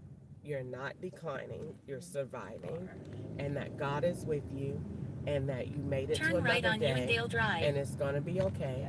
And this is what you need to do: take deep breath exercises, keep feeding your mind something positive, and that level of gratitude even surpasses depression and anxiety. It really does. Level of In a gratitude, quarter-mile and drop off and that's Bridget. because it's a lot like exercise. It releases the good endorphins in your body. Because if you find something to be grateful about, it's very hard. It is very hard to be depressed. Yeah. Even if it's something like I fried chicken yesterday. Yeah. Even if it's being grateful for that meal. Hot water. Taking a bath, a new soap, Yeah. a new fragrance. It's something to be grateful for. Yep. And it's very hard to be depressed when you have a smile on your Drop face. off Bridget. Yep, very hard. Are you on the left or right, I'm on the sweetie? right here. You're on the right? Yes. All right. It was a pleasure. I hope you have a wonderful day. And thank you again. Of course. Absolutely. You and Bye-bye. your sister are in my prayers. All right. Thank you, sweetie.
another ride.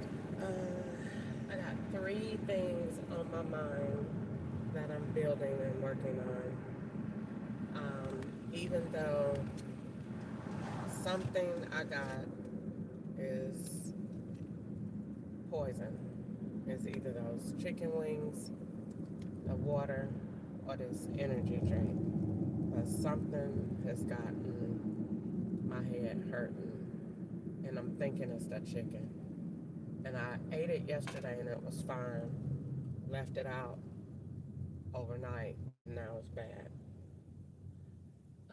If it's not that, it is the water. And I thought I first had the feeling when I drank that water. But one of these things is bad, and it's got my head hurting a little bit. But the main thing that I want to write about today is I want to finish what I said about church, and then I want to talk about the cure to PTSD. And I got the epiphany this morning because PTSD is trauma that is lodged in the soul. And your soul consists of your mind, your body, your will, your spirit, your emotions, etc. And when trauma gets in there, you gotta have a certain way to get it out. And it is spiritual. However, it is also in 1.1 mile turn right on West Trinity Lane. It is also physical. And so I started this thought, it came to me in February of 2024. And I figured it out. God gave me the solution this morning. So I want to go home and write that. And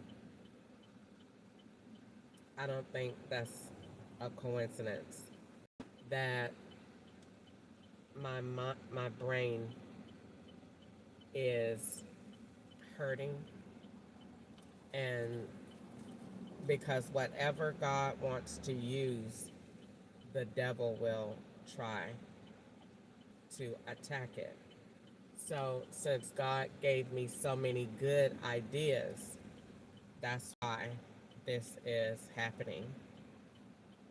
So I want to talk about the solution, the cure to PTSD, and I want to write that today. And then I want to build a senior community. I can't stand how these, and I started that in California and I called it Angel Care. So I want to extend that out, and I want to build a luxury senior community that's affordable on all levels. And I want to put a store in there. I want the store to be robotics. I want robots to bring the groceries to their door. I want them to have a hospital on site that is also artificial intelligence. In a half mile turn right on West Trinity Lane using the right lane. The smaller version of Waymos that's more affordable, but that is programmed to go certain places. I want to put amenities galore, from bikes to you name it. But mainly my main points is the rides and the medical care. I want to link those in to where they live.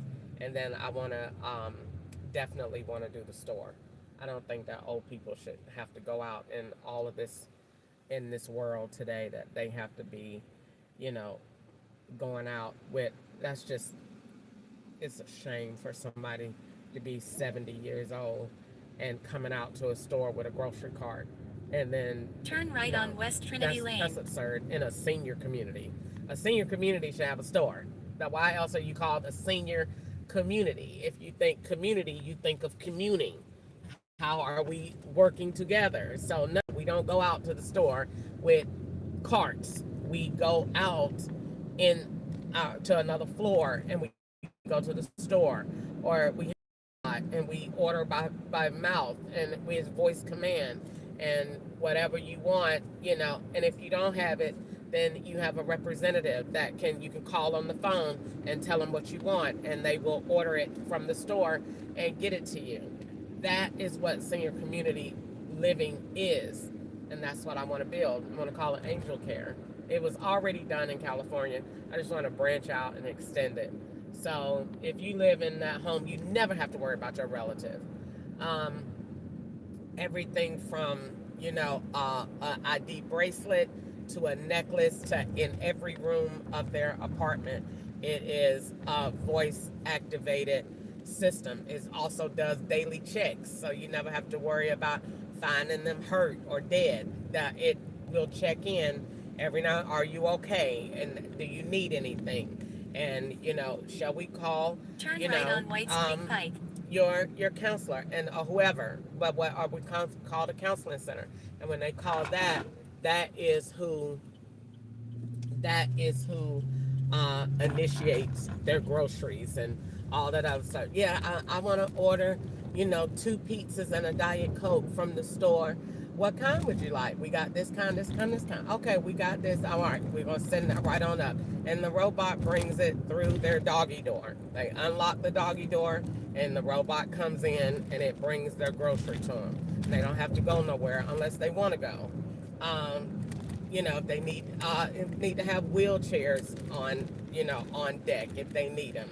But whatever it is, I hate the way that these old people live.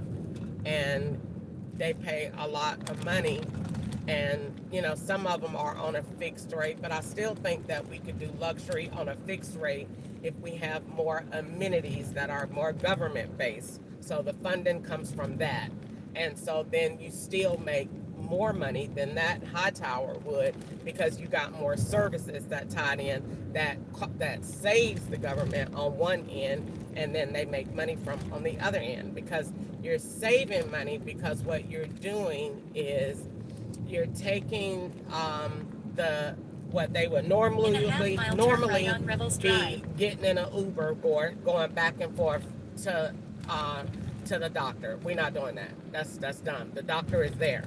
So that saves all of that. Cut that out. Like the lady got in here giving me a card. It didn't even make no sense. You know what I'm saying? So I couldn't get upset with the lady because it looked retarded. Why are you giving me a bus card? I'm not a bus. You know what I'm saying? What am I supposed to do with it? Where am I supposed to swipe that? Don't worry about it. I'm not going to get aggravated with that because I know that's dumb. And I know that's a part of the operation and that's a plot. But what I took and did that's dumb for me to be coming to pick you up. That's dumb. Because everything that you need should already be here. So that the government saves on sending you to the store, and nobody can do setups like this because ain't nowhere for you to go but right in here. Now, if you want to go somewhere else on your own, then you pay for that on your own, or you could use one of these self-service taxi Waymos that we got in here, and everybody go out at one time to go to certain places within the community. And that way, everybody's together, everybody's accountable, and ain't nobody going out alone, and you safe and secure. But we're not doing this. You getting in here. Why are you giving me that, ma'am? You know what I'm saying? What am I going to do with that? But I ain't get aggravated. The Lord ain't let me get aggravated with her. Just take that and turn it green. Pick up Kamika on the right. And so that's where you went. That's where I went. And she ain't the only one. That other lady talking about, let me give you my card, to try to act like she was. I put that junk in the trash. I ain't even touch it. So, it didn't make no sense. Please don't tell me, oh, she ain't got no chair.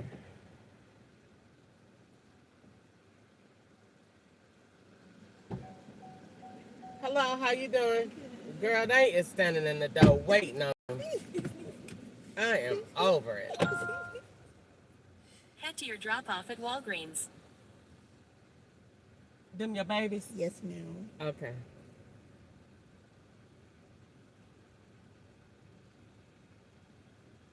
How you doing today? So you are you coming back, or is this just to drop you off? In a quarter mile, Okay. turn right on Whites Creek Pike.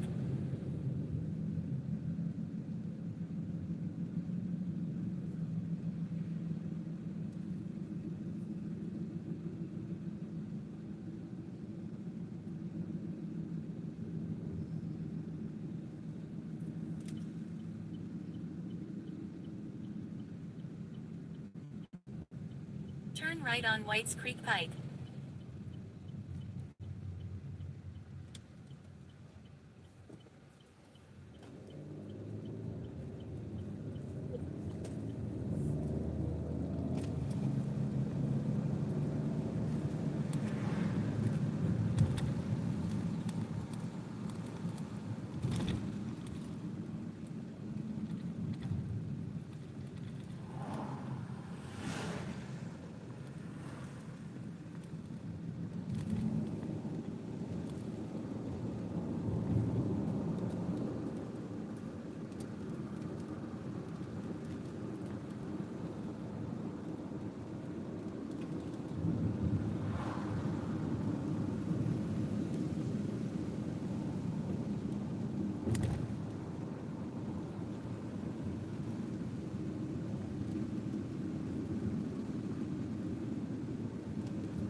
Keep right onto Tennessee 155 East.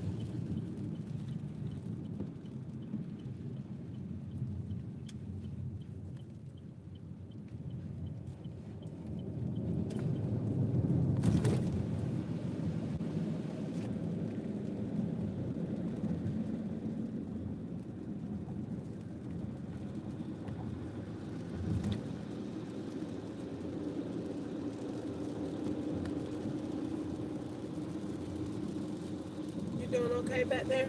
Yes, ma'am. Okay.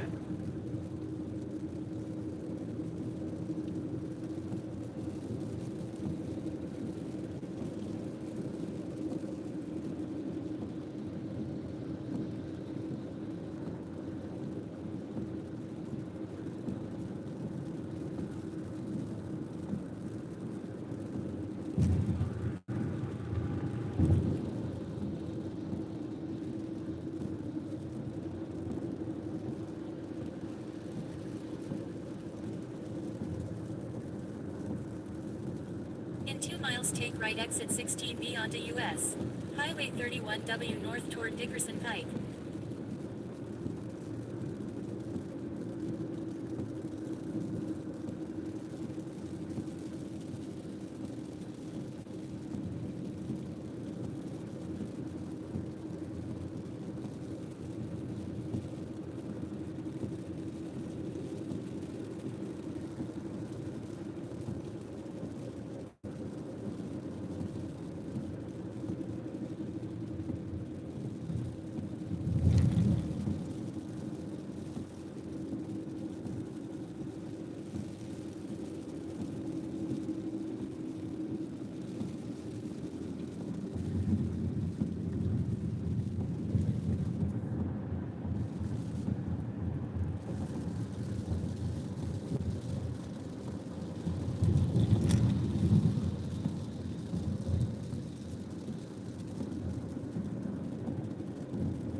Head to your drop-off at Walgreens.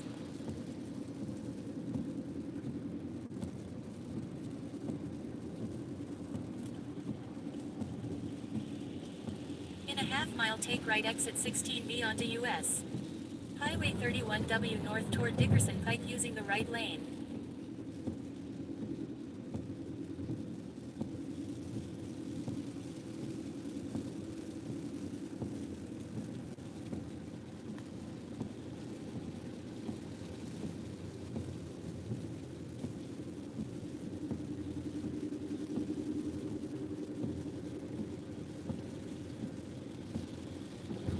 Take right exit 16B onto US.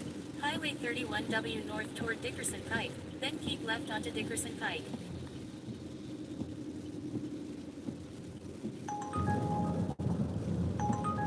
In a quarter mile, keep left onto Dickerson Pike using the left lane.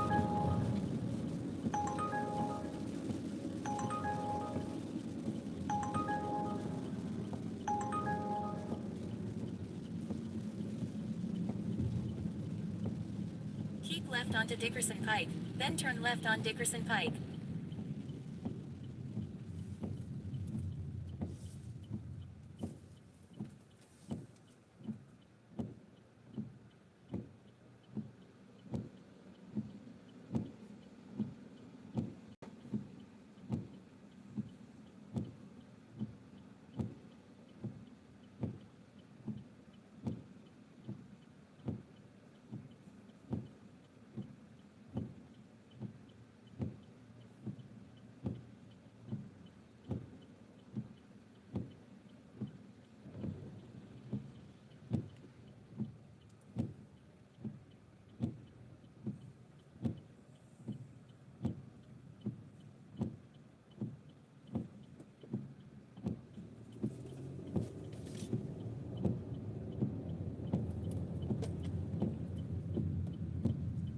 Turn left on Dickerson Pike.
In a half-mile, turn left on Bell Grimes Lane.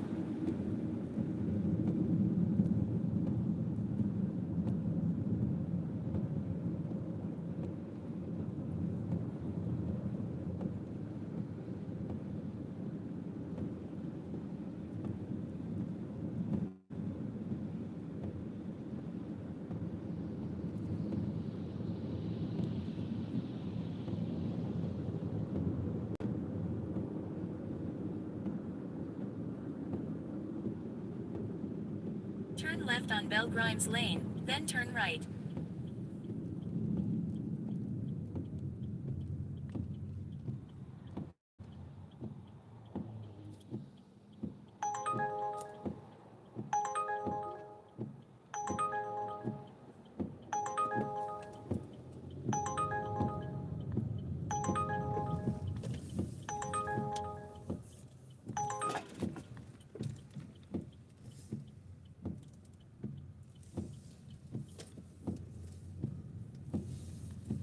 Drop off Kamika.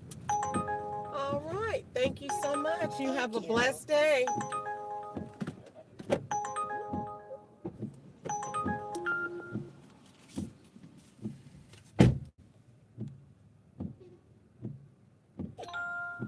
Head to your pickup at Red Roof Inn.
Turn right, then turn right on Old Hickory Boulevard.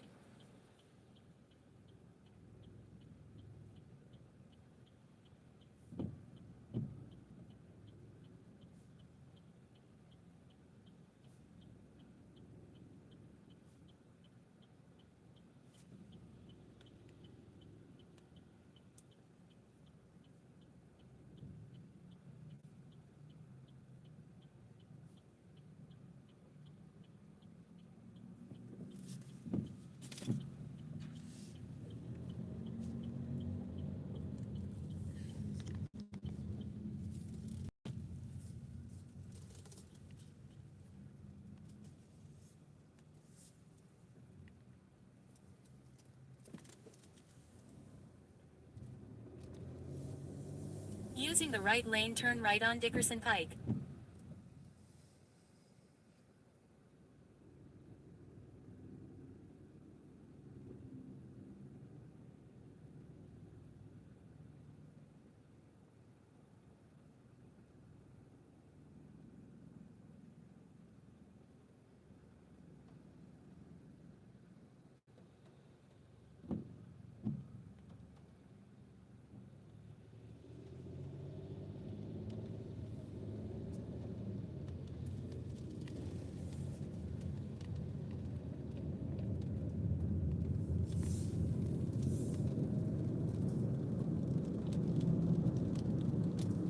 In 2 miles, keep right onto I-65 South.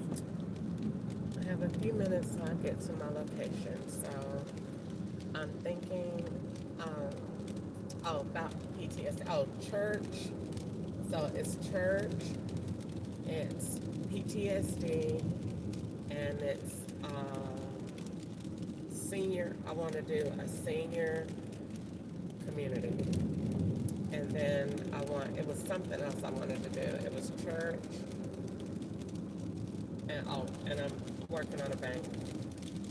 Senior community, church, TSD, and a bank. If I get home in time and I have enough time, I've been feeling like I wanted to draw lately. And I definitely want to draw my bank. I had an idea of it for a long time. It's a skyscraper. And I had a thought a minute ago about it. resources for the community. Like with the Lord's Bank, nobody gets denied. You might not get what you asked for, but they'll give you a plan to get there, because God says that He will give us the desires of our heart, and that He wants us to have life and have life more abundantly. So if God put a desire in your heart to do His will, as a bank, we want to be there and support that. Because when we support God's will, God supports us, and God causes us to excel. In a half mile, keep right onto I-65 South using the right lane. Want to think about that. I think that's a wonderful idea.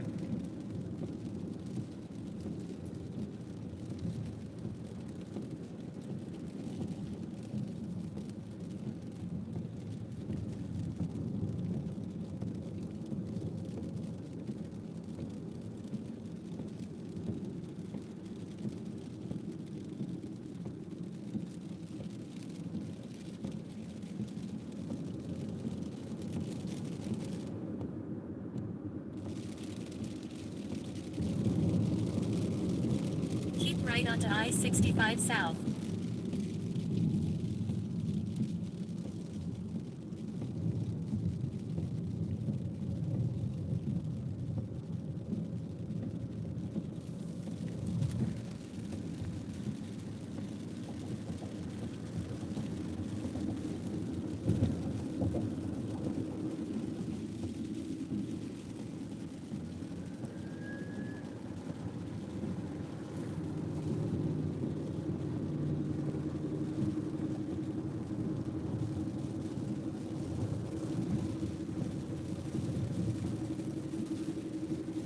In 2 miles, take right exit 87 toward US. Highway. In 2 miles, take right exit 87 toward US. Highway 431 Trinity Lane.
In a half mile, take right exit 87 toward US.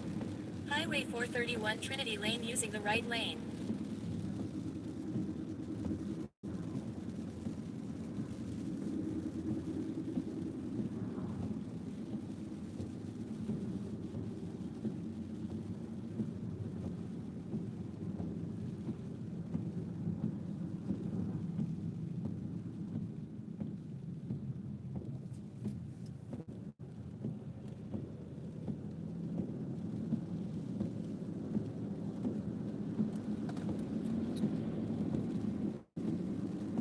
Take right exit 87 toward US. Highway 431 Trinity Lane, then keep right onto Brick Church Pike.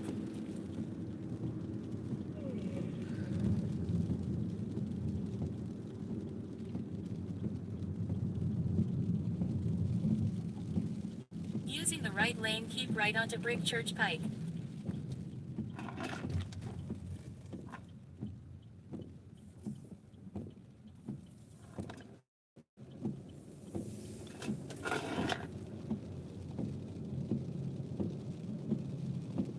Just ahead, turn right.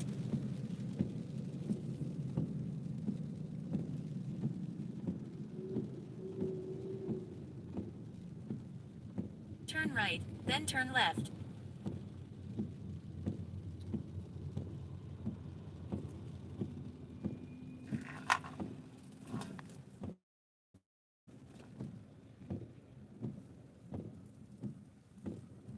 Turn left, then turn right.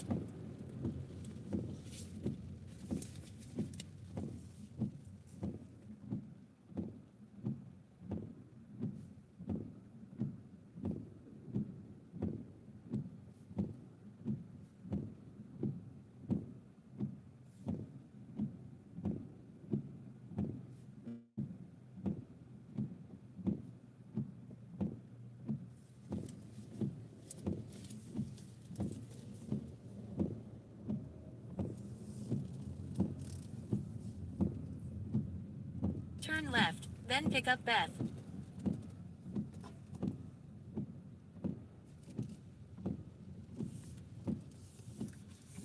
Pick up Beth.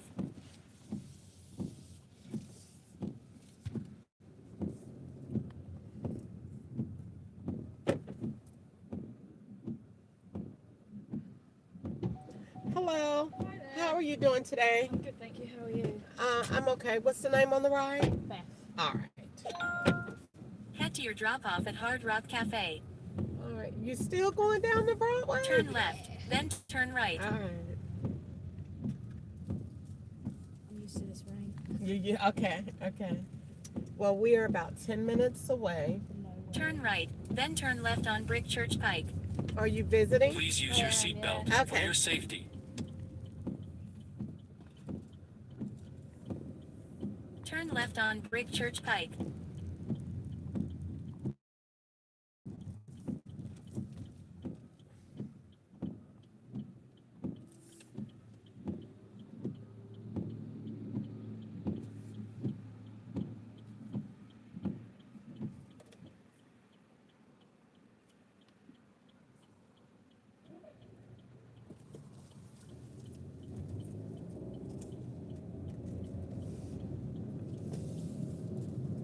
In a quarter mile, keep left onto I-24 East using the left lane.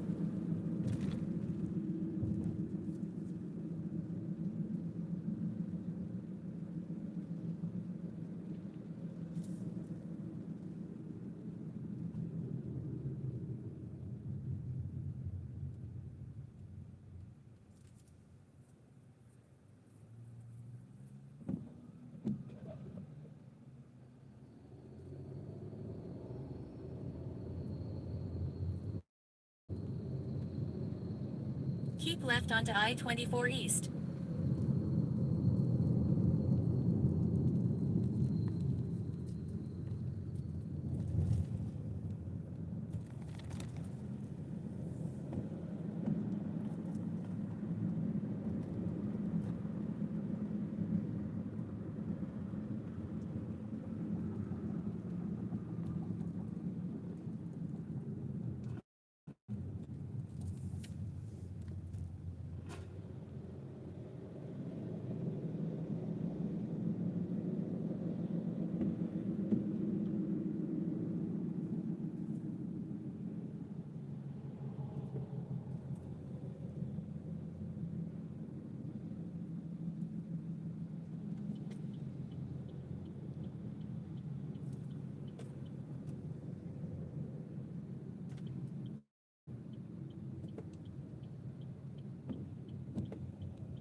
Take left exit 86 to stay on I-24 East.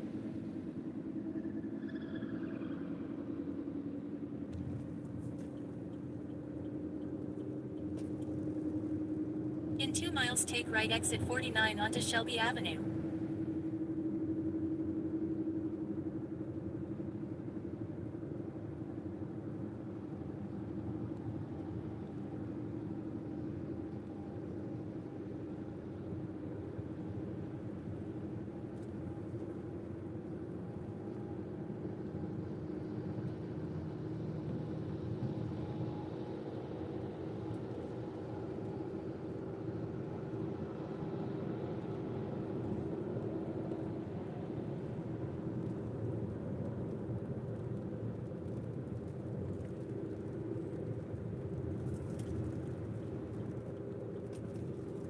Are you comfortable?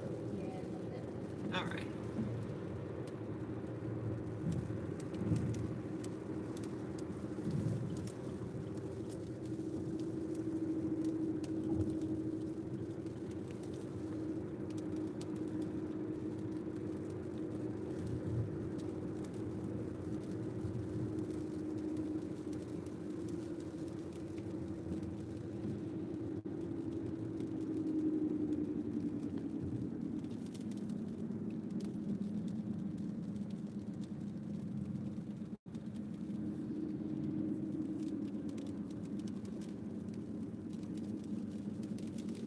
In a half-mile, take right exit 49 onto Shelby Avenue using the right lane.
Take right exit 49 onto Shelby Avenue, then turn left on Shelby Avenue.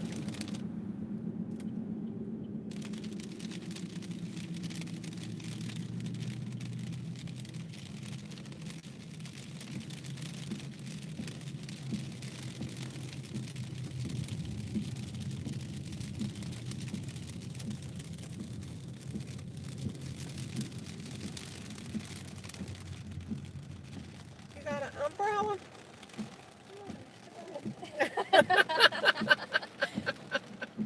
Well, the good thing is it won't be doing this for long. It does it and then stop and doesn't stop. Yeah, it changes. And then you'll be on Broadway, so you could just run out and get into your next Uber. So Using the left lane, turn left on Shelby Avenue.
In a quarter-mile, turn right on First Avenue South using the right lane.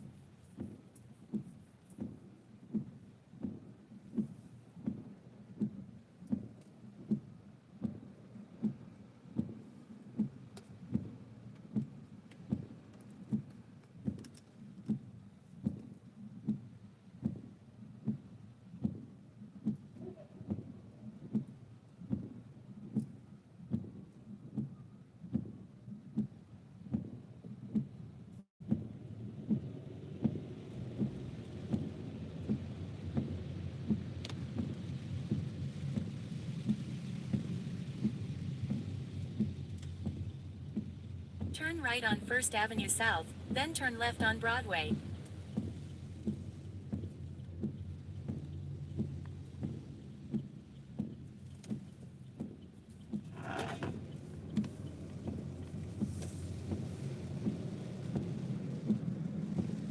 In a quarter-mile, turn left on Broadway.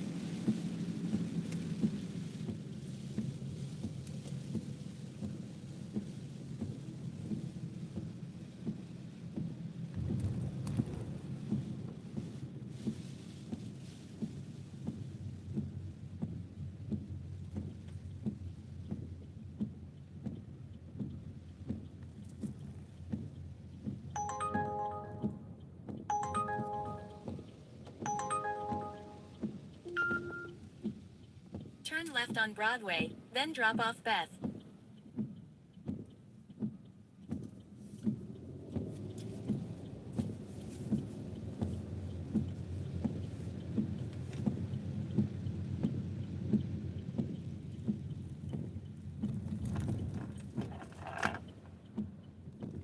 All right, I Drop got off you right Beth. here on the curb, as close as I can get you. Well, I got you right here. That way you could just run straight ahead. Thank you. And it's slacked up very some. much. Look at that. All right, bye-bye. Have a lovely Enjoy day. yourself. Okay, Thanks, sweetie, Jen. bye-bye.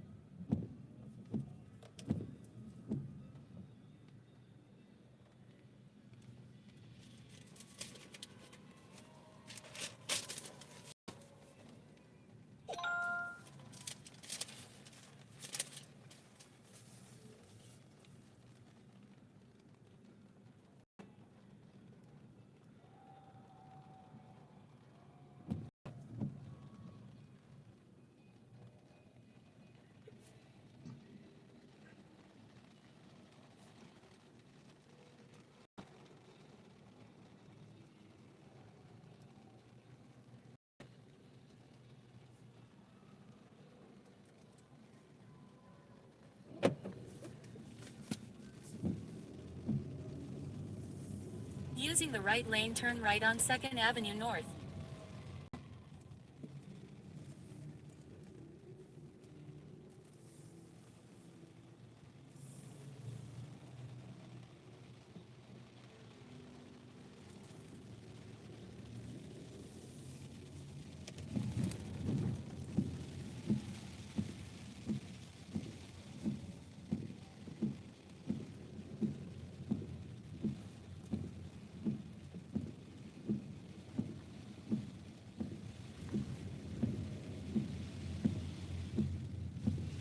Just ahead, turn left on Church Street using the left lane.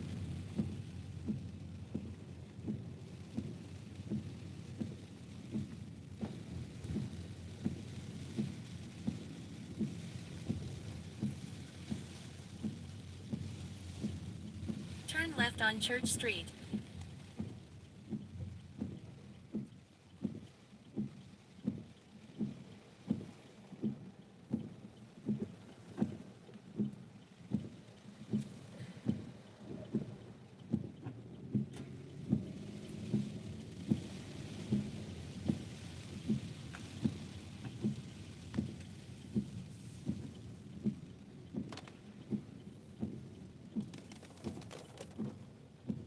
Pick up bottom on the right.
about to get ready to go home. The rides are getting done today, and I'm not getting any high-priced rides, and they're still all dope rides today. So, and shut up. And they're just going to different different projects like this, and then going back to places where they went yesterday, but going back to those places alone, and then going back to another dope place, and then going back to another place where I dropped somebody off at yesterday, but now going back to that place alone. So I'm gonna narrate the rest of this day. I haven't gotten any ride over, I think over $11 today, maybe 12, one, maybe. And they are all drug rides today, and medical rides, and they're out of state. But I'm not gonna complain, because I gotta do my job. I wouldn't have to come here if I was able to get rides in Kentucky, but they won't let me get rides in Kentucky because there are no streets there that connect to the states that I'm being set up in. So if there's no streets there, you can't go there. So you got to go where they have the connections to swap out. And they don't have any, or it's not that many. But when they do other states or go back in time, then they will let me go to, I can get rides in Kentucky. This is why the rides in Kentucky uses the same phone numbers, but they got new names and new streets that I'm going on. That means I'm in a new state electronically. But the rides they're getting dumb, and I about took all the swaps I can take for the day. Let's see, I did, so far today, I have done 10 rides. So that's a lot of information and a lot of swaps. And when the law starts to get stupid, it's just time to go home, because they have the upper hand in that aspect of it, and they don't have any regards for the law. So when they threaten my life, that's one thing, but when they just start doing stupid stuff to just get on my nerves, then it's just time to go home. And they do it so that I can go home, so they can keep kind of a track of how much money is going between banks, because the amount of hours that I got on here that they let me do Uber is the amount of hours on somebody's paycheck. So those accounts have to balance. And they're swapping me out with that Chevrolet Traverse right there. Ain't nobody ever had that ugly junk and that ugly, stupid van. I can't stand that junk. I'm going to send a picture of that to the FBI. I have never had this ugly junk. Can y'all please stop chasing me with it? I can't stand that ugly ghost adventure looking junk. Nobody ever had that. There you go right there again. That's all they do is ride with vans. Nobody want that ugly junk. Ketchup had that junk with no seats in it. And that ugly Italian boy. And it's on a police report. And in California, when I stayed at Maisha house, I said that man is keep coming to this house with a blue van and ain't got no seats in it. For whatever reason, they take the seats out. I don't know. Medical transportation, I don't know. But whatever it is, they get on my nerves. Now, whenever you come from a drug place, watch the next person need the trunk. Stupid, retarded, ugly, dumb junk. This junk's so stupid. They get on my nerves. Doing dope rides for $6. Retarded, ignorant junk.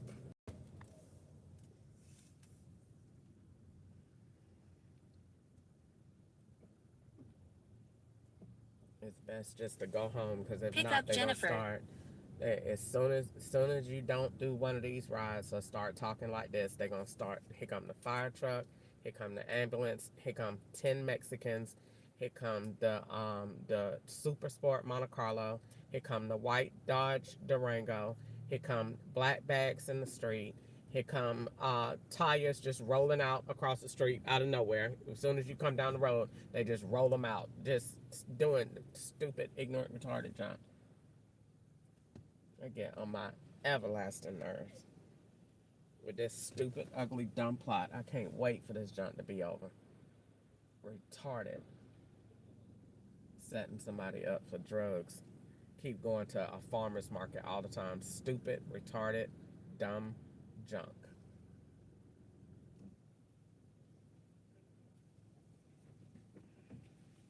Can you go to the other side for me, sweetie? Are you Crystal? I think so. Okay. On most days. Sorry, my wife is coming. Okay, let me back up. I had no idea who you were. Hold on. Should I back up? There's a car right behind you. Okay.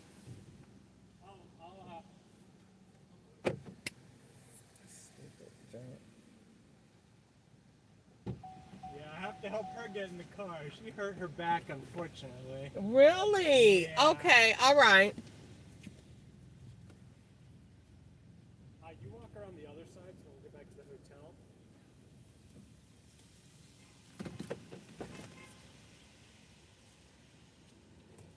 Hello. Hi, sweetheart. How are you? Oh, I've been better. Well, thanks for asking. I hope you're... If it was any kinky stuff, I don't want to know. Nope, it's just called being in your 40s. Oh, bless your heart.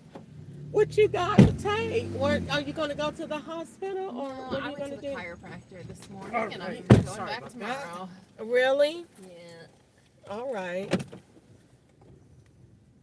Okay. Well, I'm Enter going to drop take off it at Virgin easy Hotels on the Nashville. bumps because Nashville has a lot of enough. What are you saying? So I'm going to take it easy on All that. right, thank you. And we will be there in about 10 minutes, okay? All right. Thank you so much. How was the day here at the farmer's market? Wait a minute. Please use your seatbelt for your safety. Just walked check around it a little out? bit. We knew it was going to rain, so we timed it, I guess, just right. Make a slight right turn. Okay. Yeah, that's nice. Have you been before? No, not at all. I don't live here. I live in Kentucky. And where? yeah. And so when I get off of work, the last thing I want to do is hang around. Yeah, so I go Make a home. slight right turn. where Then in turn right on Kentucky do you Harrison live? Street. I live in Kentucky. That's about an hour away. I used to live in Clarksville, so right on the border. Of Oh, Texas, okay. Kentucky. I know where Are you Clarksville is. close? Are you in like Bowling Green area? Yep, Okay. I am. And so Clarksville, my husband used to go there to go to church. Okay. And so, yeah, I know exactly where that is. Yeah, it's a hike to get down here, but I guess this is where all the people are, so you get Well, to, yeah, you get to I was drive. just saying before I picked you guys up that in Kentucky, it's a hit or miss. The Yeah, other day yeah. I turned on my Lyft app and I only made $16. Oh. So, yeah, I was very upset about that. But I was like, well, you know, I don't expect much if I worked in Nashville. You know, it would be great if the rides were good there because then I could save some gas. Oh, but yeah, you yeah. could, especially with gas prices. and Yeah, stuff. what are you saying? Yeah. Oh my gosh, yeah. We live in North Carolina. Really? It's bad there as it is here. Yeah. But it's getting better. I got gas this morning and it was $3.44. Hey, that's So, much girl, better. you know, I Is prayed. that up in Kentucky? I prayed. Yeah, I prayed. I did. I prayed. And the prayers of the righteous Keep avail right to as stay much. on I Roosevelt prayed. Parks Boulevard. And, Then keep yeah. left. Yeah, 344 is amazing. It's, I mean, I'm these days it is satisfied. anyway. Yeah. I know, right? These days. Yeah, compared to $4 and something. Yeah. So, and then from there, I think, but the original thing was like $3.19, Yeah. or Yeah, $2.99, something like that. $4.29 up where we are. Oh, It's yeah. kind of the going rate. Yeah, Crazy, I'll tell you that. super crazy. Right. Oh boy.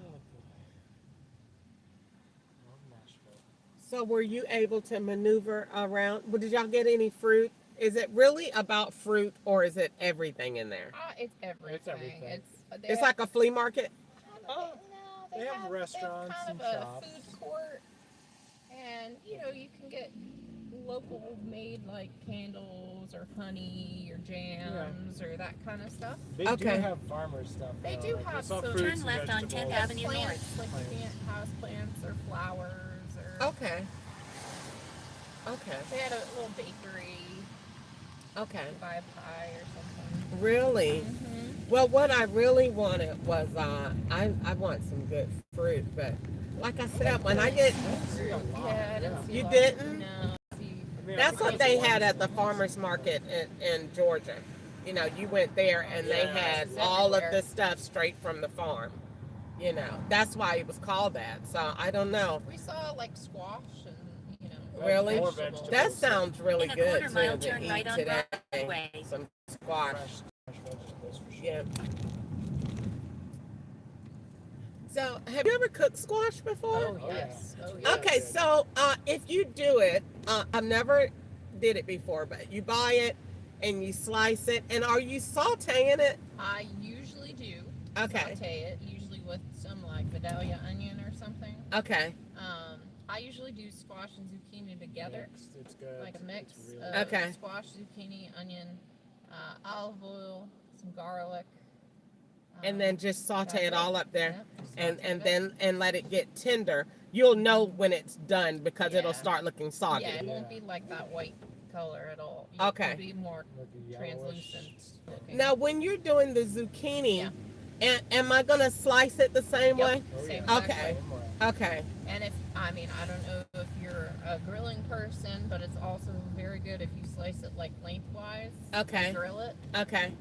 Turn right Really? on Broadway. in strips, yeah. Okay. Sounds good. Just brush it with some olive oil. And then- salt, pepper, garlic. That sounds amazing. So if I did that and then had, what would you do? What is your meat? What is it good with? I usually do it with like some grilled chicken. Sounds good. Yeah. Sounds good.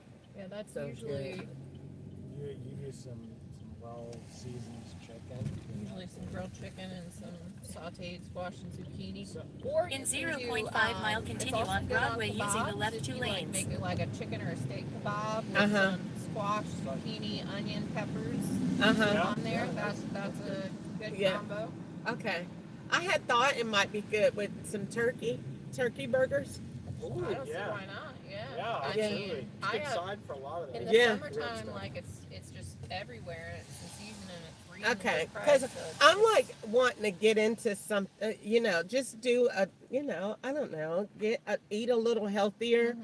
because when you're doing this type of very job, sedentary, I imagine. oh my God, what are you saying? Yeah. So it's easier to just run through the drive-through, Yeah. and then Yeah. after a while, when I look at my bank statement, I'm like, oh my gosh, come on, we gotta do something different. I know it's convenient, but I gotta be more intentional about my planning. So that if that means getting off of work or starting work earlier so that I'm at home enough and time to cook, then so be it. Yeah. But just being a little bit more intentional with my day is kind of like what the goal is. Yeah, I do a lot of cooking. You do? I do. Okay. I do a lot of cooking. Okay. So when I go home, I get olive oil, Olive and oil. then so do I need seasoning salt or anything like that? Garlic powder. I love it. Salt and pepper. I could. That's all you need. They called me the garlic chick. Continue on I Broadway. put garlic Turn on left everything, 17. just I mean, about. You Good. can I mean- absolutely use fresh minced garlic in there. Oh, too. that sounds that so works. good. Do you know how good that smells in the kitchen? Oh yeah, garlic smells Mm-hmm. wonderful on the chicken.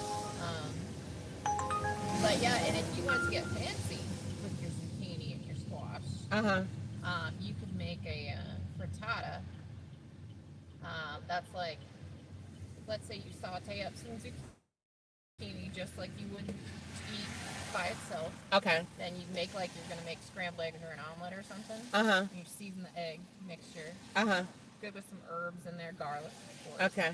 And then you pour that onto the the zucchini that you've got spread on the pan, and you put it in the oven for a little bit, and it makes almost like a Turn glaze. left on 17th Avenue like South. it just sets the egg and makes almost like a quiche, but it's Oh, okay. Yeah. Okay. But oh yeah, there's so many things you can do with zucchini. Okay. And squash. Okay. Very Okay. versatile. When I first thought about it, I thought of just a little hint of lemon, just like a dash. If you like garlic, garlic's the way to go. Garlic goes great with squash. Okay. Yeah. Okay. So if Yeah, you're and already then a garlic lover, you're in good shape. I am. That was the first thing, and then guess what? My cousin is a chef, and she told me that you cook your colors, and so that when you serve your food, your plate is colorful from all of the different food groups. So they say colorful plate's a healthy plate. You don't want beige. Yeah. You don't want a beige plate. She told me that. She said you need your reds and you need your greens and you need all of this so that when, like you said, it's colored, but it's from every food group. Mm-hmm. And I was like, wow, that sounds good. Mm-hmm. Yeah. So I was thinking turkey is always great. And it's not heavy. You know, I love some smoked turkey. Oh my goodness, smoked turkey is delicious. Oh God, it we is. had that from Honey Baked Ham, was it? Yes, it was. For Easter, we for ordered Easter. a smoked turkey. Turn breast right on with Music baked Square ham West, instead then of drop ham. off Jennifer. It's, just leaner, something leaner, and it is so good. Yeah, it was really tasty. If you're a turkey person. Because honestly, I didn't think it tasted all that different from the ham. You know. I mean, I thought it was really good. It's cheaper. It's cheaper and it's healthier. Yeah.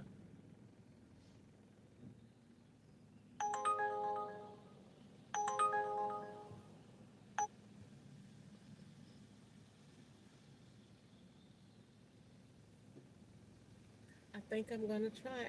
I don't know what I'm gonna do, but I think I want to try that. And if you do the zucchini, then and the squash, then you're not doing anything, like you don't need another side. That's up to you. I mean, I'll do like rice. I mean, Okay. So if you just squash oftentimes, zucchini or like a rice pilaf. couscous, Okay. rice pilaf, or a couscous. Okay. Yeah, right here. Okay. So you could put the rice pilaf under the zucchini. good. Oh yeah. yeah. Oh With the yeah. That turkey sounds. burger on the Yeah, that sounds There you good. go. Yeah, you're making me hungry now. Thank you so much. Absolutely. You guys have a blessed day, Thank you. and thank you for the recipe. Absolutely. And I hope you to feel do it. better. Well, He's coming to get you I out. sure hope I do too. Bye bye. Bye. Thank you. You're welcome. Head to your pickup on Capers Avenue.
Today the rides are done. They're dumb every day, but some days they're more better than others. But I don't like to keep going to the same.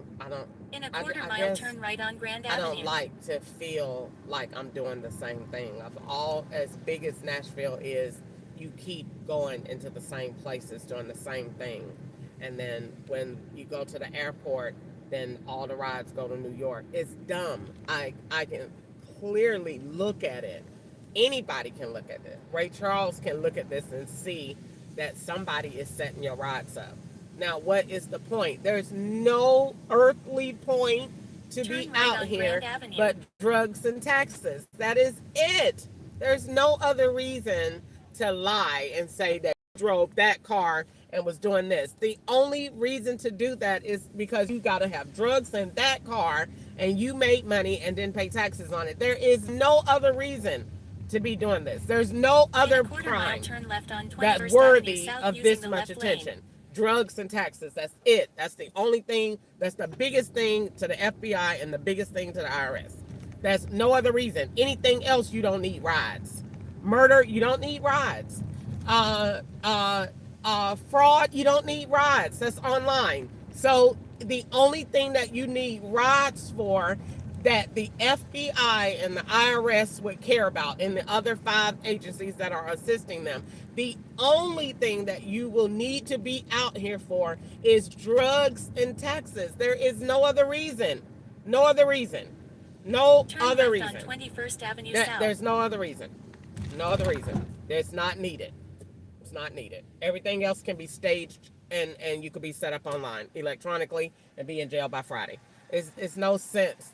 But if you're gonna change somebody's name, lifestyle, dates, all this stuff, you need rides. You need rides, and you have to change those dates, change the SIM cards, swap out all these people. Everybody have the same thing. Everybody this week is babysitting children. I don't want to babysit kids. I don't have a nanny service. I never ever had that desire before in my life. That's not good for me. I did it one time, and I called that boy ugly and understood. Because I had then self-awareness skills. This is not a good idea. It's not a good idea. I called a boy ugly. I'm telling the truth. God is pleased with that. As a child's world. That's where I worked. In Augusta. Miss Nancy was the director. And Emmanuel was his name. And he was ugly. And he was bad.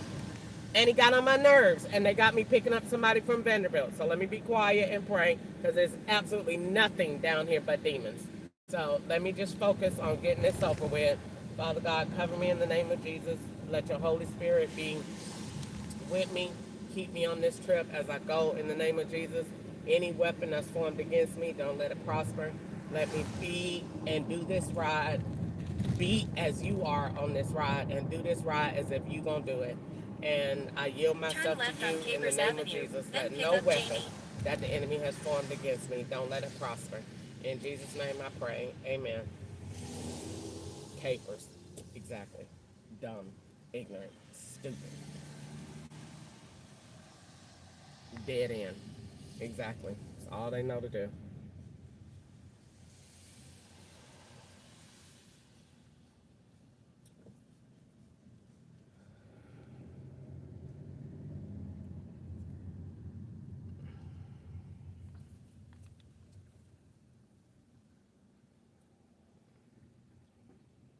I've been to these same look like apartments 5 times. You could wait. I'm finna turn around.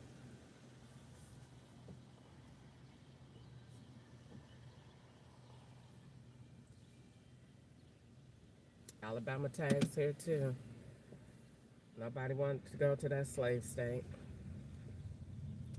Hello, how are you? Girl, somebody braided the mess out of your hair. I'm sick of you. You gonna be my best friend for the day. I love your hair. Thank you. Oh, is the ends human? Mm-hmm. They is? Yeah. I'm over it. I'm sick of you already. Head to How a y'all drop doing off at today? 1604 What's the Emerald name on the Drive. ride? Jamie. Okay. Turn And right who on did 21st yours? Avenue South. Y'all went to the same place? No, I did mine. Oh, you did good. Thank you. I don't have the patience for that. That's what they sell wigs for. Great.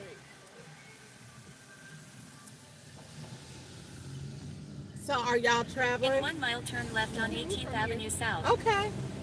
Okay.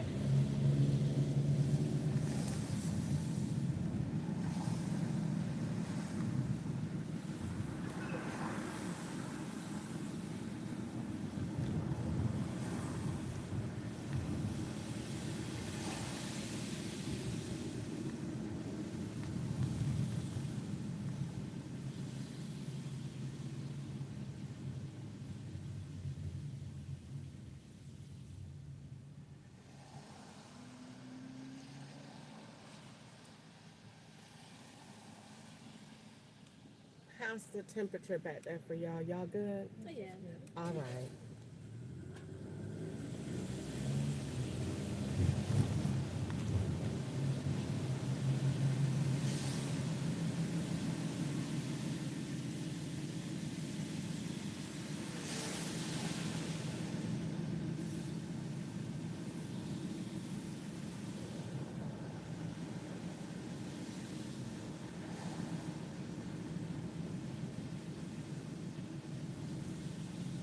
In a half-mile, turn left on 18th Avenue South.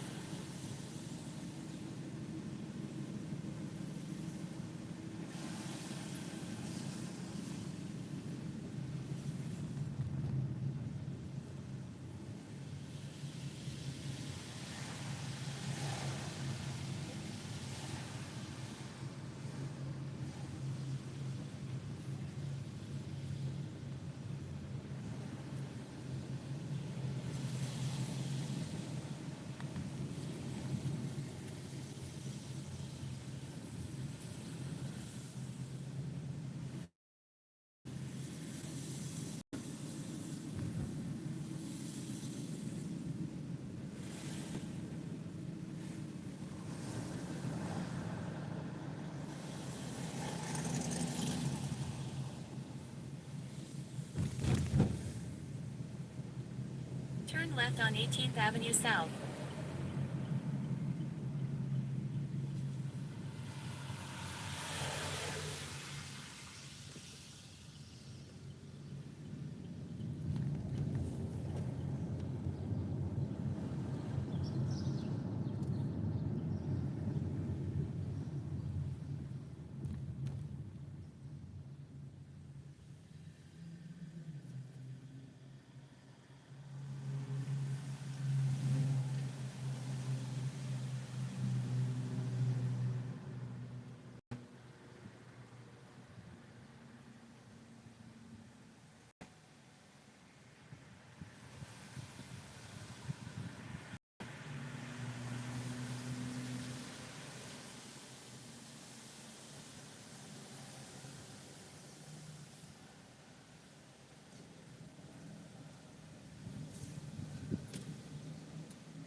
walked on out here. Come on.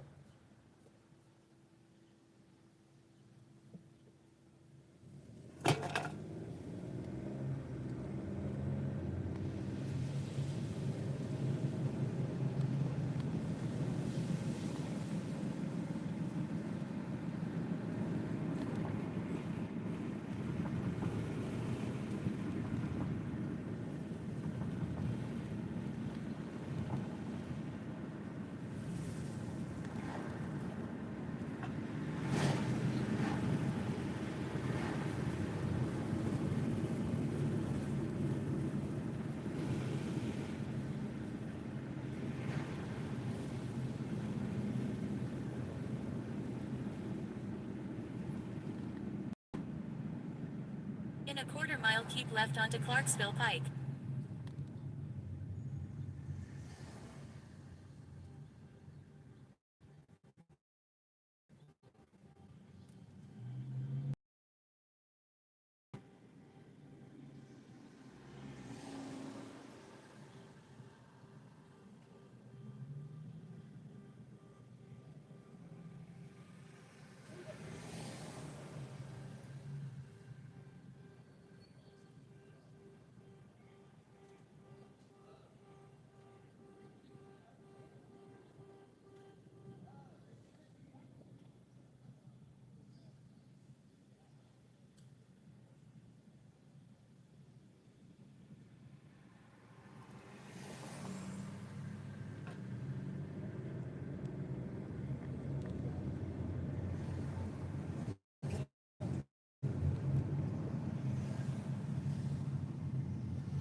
Keep left onto Clarksville Pike.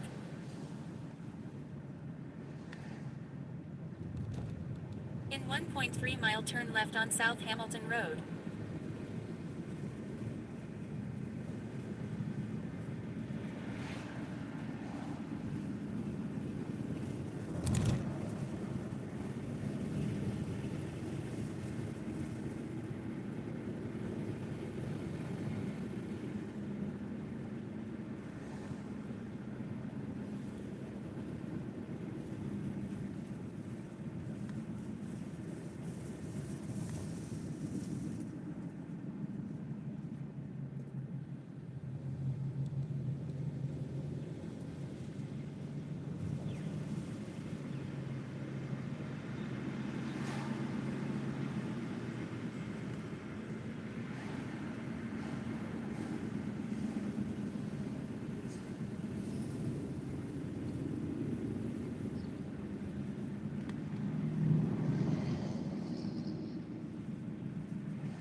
Turn left on South Hamilton Road using the left lane.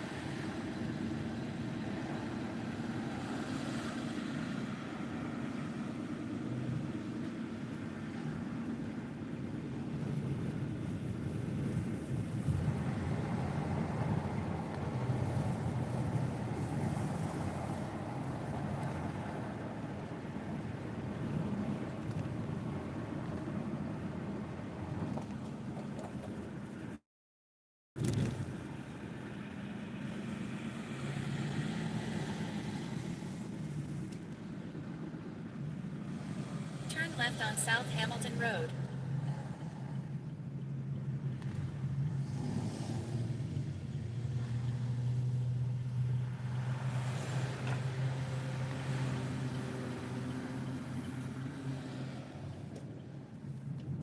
Make a slight right turn on John Millett Drive.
1/4 mile, turn left on Emerald Drive.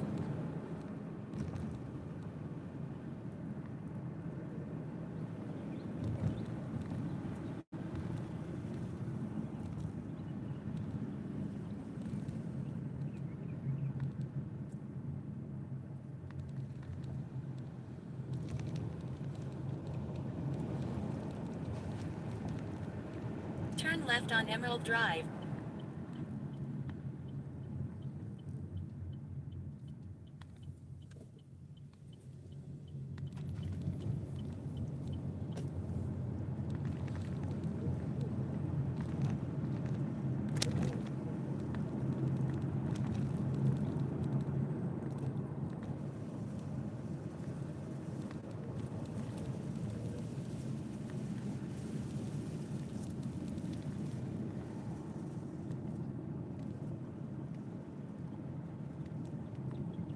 Turn left, then drop off Jamie.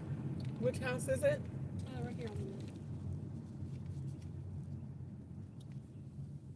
All right. Thank you guys so much. Y'all have a blessed day. Thank you. You too.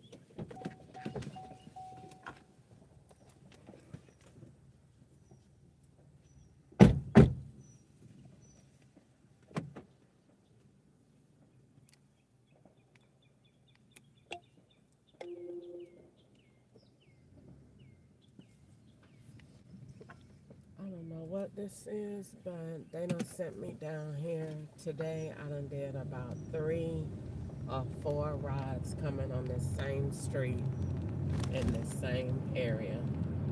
I don't know why, but whenever they do that, that means it's a job over here or somebody's house you visiting, or I know it's another state, because today they kept me on this same street and in this same area going back and forth to Jefferson Street, and here in Jefferson Street is definitely out of town.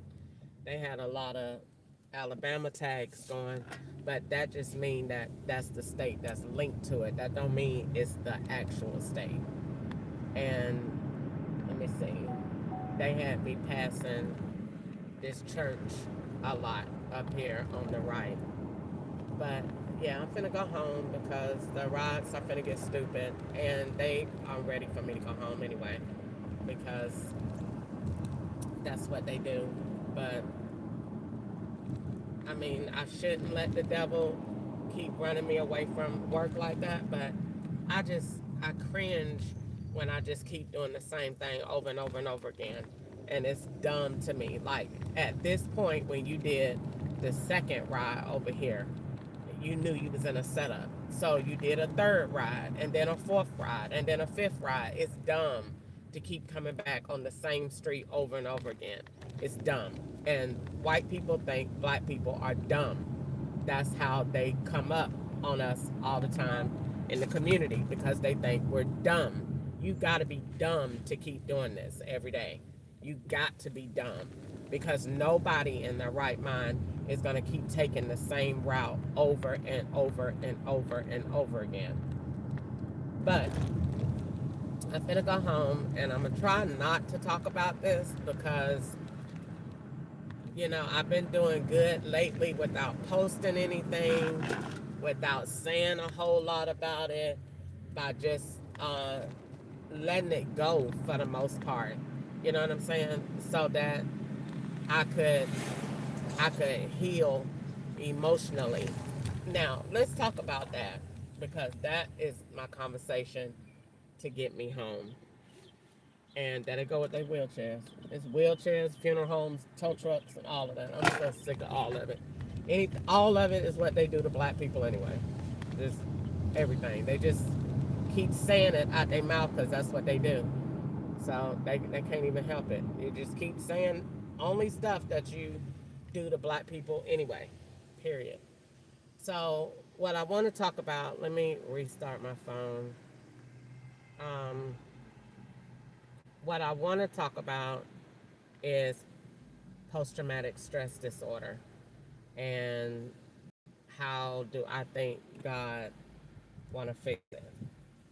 So post-traumatic stress disorder or any type of distress that's lodged in your soul, in your mind, that causes a change in behavior from what you're normally accustomed to doing. For example, with me, I feel the obsession to record. I personally don't feel that I have enough cameras.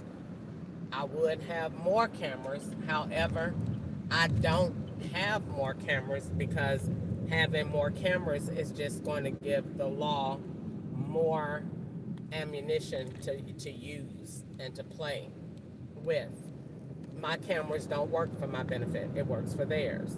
Example, Roku. They put Roku on their phone, on their SIM card, on their number. It works when they want it to. It sends notifications when they want it to. It doesn't work for me. It now is their evidence. So, but recording is an obsession for me because it makes me feel as if I have an account, a record of where I am. Now, does that mean that it's going to fly in court? No, because they record over me every day. They blur certain scenes. They turn that, like when I picked them girls up just now, they turn the camera off and then turn it back on so that they take out certain things that's in the camera so that you don't give away what a person is. And so that happens 24 hours a day, 7 days a week. Somebody is monitoring my phone, my whereabouts, where I am. So do I know that the law is watching me as we speak? Yes, but not for the intent of we're watching you to make sure you're not being set up. No, we're watching you to make sure when you pass 1015 Trinity Lane, we're making sure that that store up there is blurred out because it's no store on the street where we're on in Trinity Lane in Louisiana. That's what they're watching for, not to make sure that that person in that car don't do anything, because they are the person in every car. They are everybody. So there's no person to say we're blocking you from. Everybody is the law. Even the Mexicans is the law. Those Mexican Fed agents. That's all that is. So what that means is I feel that I have to record. I didn't always feel that way. I didn't always have to write as much as I do. It started the more they did what they did. I was outraged. I felt, what is this? How can you do this to a person legally and there is no recourse? There's no person, entity, agency, federal government that says you can't do this to a person. So then I adopted the role as a slave. No, I don't get beat in my back, but I get poisoned. I get gassed. I get abuse. I get mentally and physically tortured every single day. Mentally. I feel like crying at this point. I'm on the verge of crying at this point. Because what they have done is so traumatic that it caused a disruption, a change in my normal life. Now, what does God say about that? Well, number one, the Word of God tells us in Philippians, He tells us how to think. He tells us what to focus on, because our thoughts control our action, and our actions will move according to what we believe. How do we know that? Because in His Word, it says, in Him do we live, we move, and we have our being. That means we take on our shape and our form in Christ. So here it is. I am a man, but I am a spiritual being. I'm a man in terms of science. but I'm a child of God in a spirit form, meaning that I live from that spirit. I'm in the world, but I'm not of the world, according to the word of God. So according to the word of God, what does that mean you do when you have been injured emotionally and physically to the point of, I don't know if I can think, if I can do it, but do you know what happened to me? Do you know what that is? To go to bed at night and have a fume intentionally blowing in there to alter your mind and your memory, to make you try to dream or think a certain way. Well, I went before the Lord the other day and I fasted this week, and I said, do you see what they are doing every day? Do you see what they're doing to me every night? Do you see what they're doing to me? Like I'm not a person, like I don't matter to anybody in this world. Do you see this junk right here? And you know what God told me? If you wake up with praise every day, you'll defeat the enemy. And I said, what? What does that got to do with what I just said? And I'll tell you what it meant.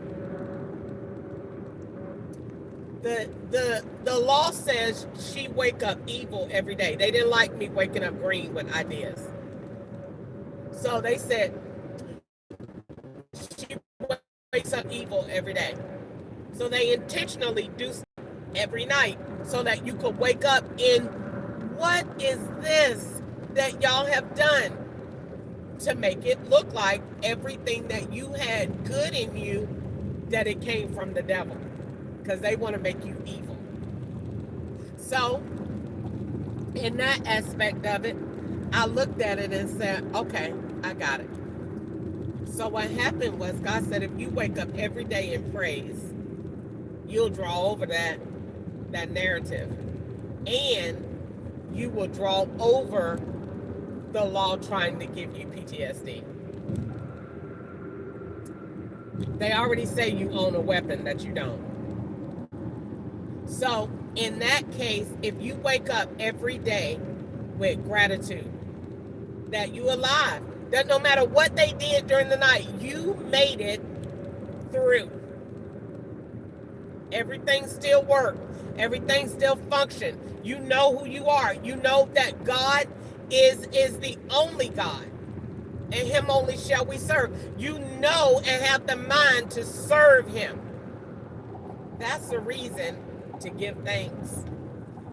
That right there expels an energy throughout your body that is just as good you went and got on the treadmill.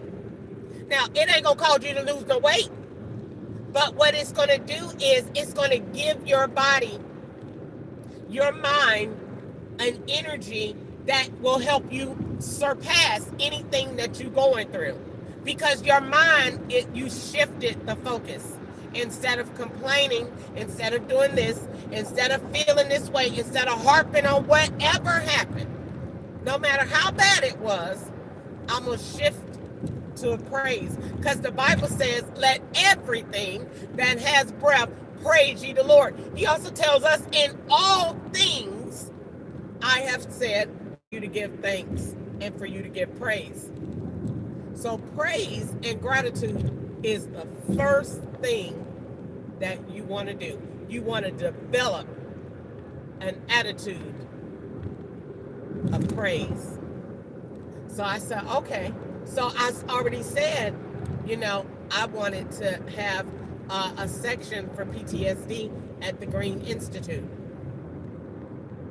So at the Green Institute, the people will have a choice on whether they can stay there and be inpatient or whether they can check themselves out. But I would prefer them to stay in, because you need to recondition your mind.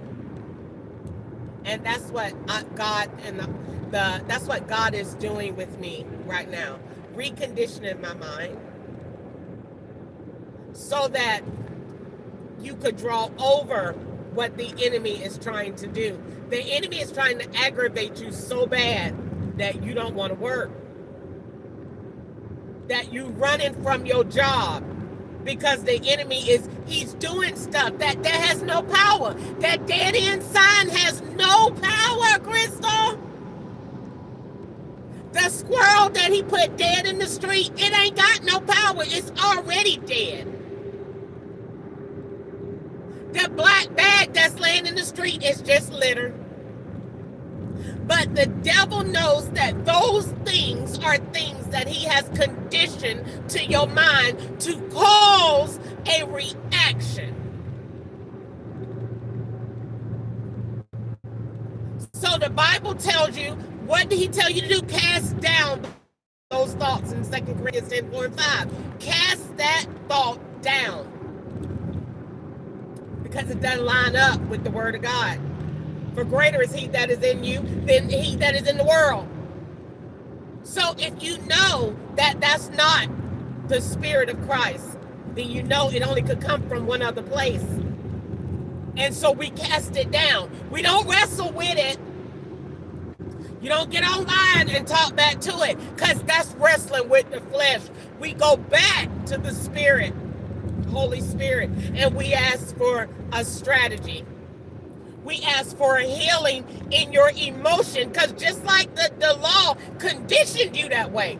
Now that's a fact. They did it. That every time you see a black bag, you think of death. Well, we know that God has overcome death. That's what his word says. So every time you speak to that, every time you see that black bag, you got to speak to that thing. That's a spirit. You can't play with it. You can't rationalize with it. You got to speak the word of God. Therefore, he says, when you speak back to it, you're conditioning your mind. So your mind I don't have no feelings that register to that no more. Because the Holy Spirit is giving me a healing in my emotion. So when them people come in that have been at war, they got to be reconditioned. They need something to hold on to that's good. Something that's just as traumatic as they seen. Something that's on the other side to give them so much joy over and over and over and over and over again. Till it drowns that out. Because that's all they got up there. All I got up here is I done seen the FBI and the IRS and this one and that one and this agency and that agency, and they done did so much till I can't think about nothing else. Because the Bible says, as a man thinketh, so is he. I keep talking about him. I done made him a God in my life. Because that's all I see. When I go look at TV, they on the TV. When I come out here and drive, they on the road with me. When I do my orders, they on the phone. I don't know nothing else. I can't think about nothing else. So is that man that done been traumatized at war. So is that lady. I can't think about nothing else. That man raped me. I can't think about nothing else. Every time I lay down and go to sleep, every time I close my eyes, I see him. She can't think about nothing else. So they come in and they get conditioned. They get biblical principle in a natural way, a natural study. They say, so we can monitor their mind. So when they go to sleep, just like the law gassed me, they go to sleep and we'll monitor that. We'll keep them at a level of peace in their sleep till it trains their mind all over again. See, right now they've been trained. They miserable. I can't stop seeing it. And it's miserable. And so I said, well, look at what the law doing to me. They're trying to make me miserable in my mind over and over again using old thoughts, patterns, and beliefs that's not even mine. Look at how they making me feel about a Mexican that I don't even know. So reverse it, the Lord said. And when them people come in the institution, we know they coming in there broken. We know that you can't get past that thought. We know that it's probably causing you a little disruption at night. We know that when you wake up, you just look. That you just sit there. How do I get past this? It's not medication. I took what the law did and I took it to God. And God said, when they come in, they get, look how they put bombs, look, whatever that junk is right down the road. No weapon formed against me shall prosper. When they come in, they go through an assessment, see what's wrong, how long they've been feeling that way, and we put together a care plan. Initially, it's 90 days. And basically, you living and reprogramming your mind all day. Different things to stimulate your mind, happy thoughts, doing stuff, activities to reprogram your mind. And when it's time for them to go to bed, they go into like a sleep study. And it feeds their mind all night long. All night long. It plays. And they sleep and they lay there all night long. Why do you think I be sleeping with the word of God on? And why do you think they turn it off? So they sleep with it all night long. Positive affirmations, stuff about them, reprogramming their mind. If they was had a bad experience in war, it's taking them to a good time before it happened, making them see that they were a hero.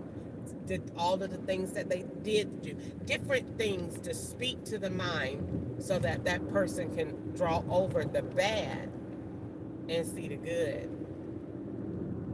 And see, with me, I'm doing that so that I can't just say that. You got to do it. Like I want to, my natural reaction right now is I want to build. And I want to see what happened. You know, I want to build. I want to see what these numbers are. Like the numbers I got today. I want to study them. See how many banks I see. But that's not good. On one hand, the math is, you know, is great. But on the other hand, that's not helping. What's helping is not doing anything and putting my trust in the Lord. And letting go what is going to keep me in this space and just let it go. Go ahead and go home early. Thank God that you're getting ready to go home early and that I made it through the day safe, and be thankful for all of the good. And don't worry about none of the negative. Be worried about nothing happened. You were safe all day. Thank God that it was cool. Thank God that you didn't make your whole goal, but you did something. Thank God that your car was great. Thank God that you had wonderful, stimulating conversations with every ride. Thank God that He was there. And then go home and be grateful in the evening. Go ahead and thank Him for peaceful rest. Go ahead and thank Him. Go ahead and expect it. And that's how you come out of it. That's how you heal in your emotions, by retraining your mind. retraining your mind so that your mind won't react to the same things that it's seeing. I'm not reacting because it's in a stage as if, just like when you reprogramming your cell phone and you reprogramming your computer, it goes through a process and they put in commands, and then when it reboots, it does something all over again. This is what we need to do in our minds. And the Bible tells us that. He tells us, be not conformed to this world, but be ye transformed by the renewing of your mind, so that you can prove that good, acceptable, and perfect will of God. What more would the devil do than to try to take my mind when you got all these wonderful ideas? So it's not shocking to me. So don't let him win, draw over it by having an attitude and a gratitude and an attitude of praise. And so that's where I am today. So I'm not going to respond. And I ask God to forgive me. I'm not going to respond. I shouldn't have confessed my rides are stupid. Because every ride, God gets the glory on. Every ride is an opportunity for me to show Christ. So if I did 11 rides today, you had 11 opportunities to show the Lord. You had 11 chances to be Christ-like to somebody. And that's what matters. That's what's important. I'm going to turn on my book, Knowing, and listen to that on my way home. And I got my wings over here. I don't have to cook.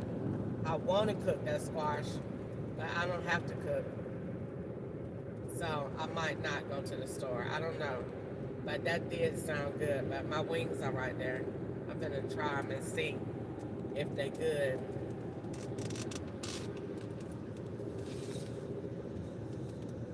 But it would be good if I just went in there and got me some squash and cut it up to go with this chicken. Because Mommy used to fry chicken and squash.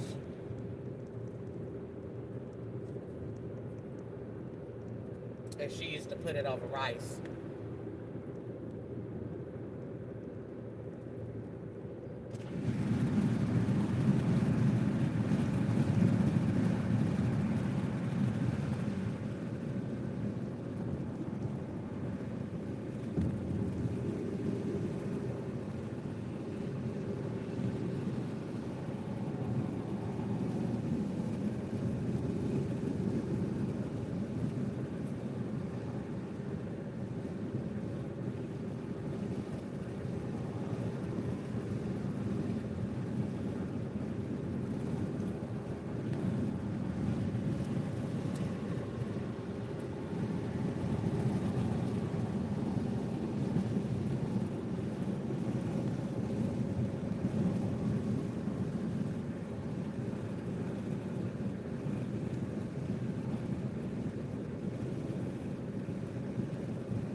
My head ain't hurt, so I'm gonna wait.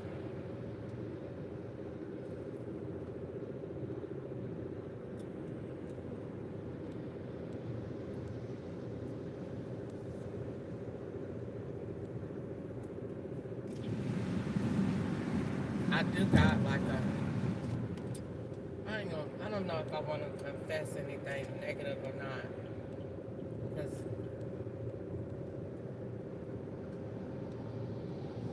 that's hard to think of, that somebody doing that, because my food was in my room. So if I say that my chicken is poisoned, that means somebody had to come in my room last night.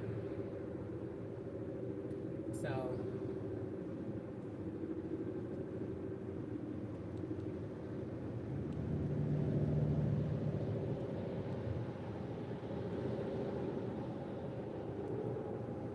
just don't want to say anything about it.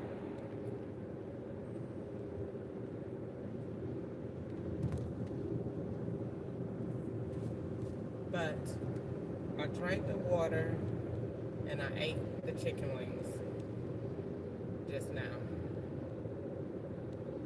And I'm gonna see how I feel.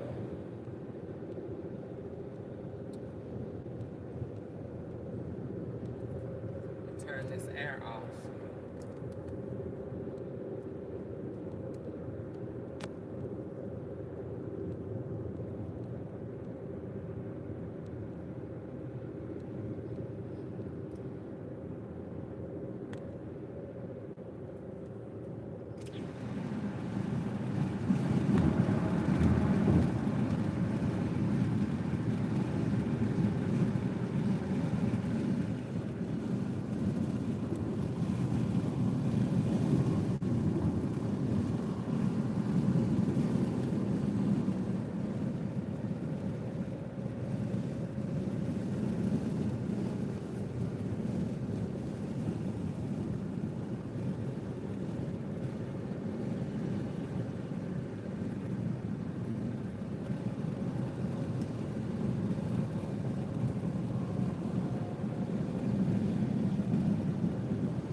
I don't know. I don't care.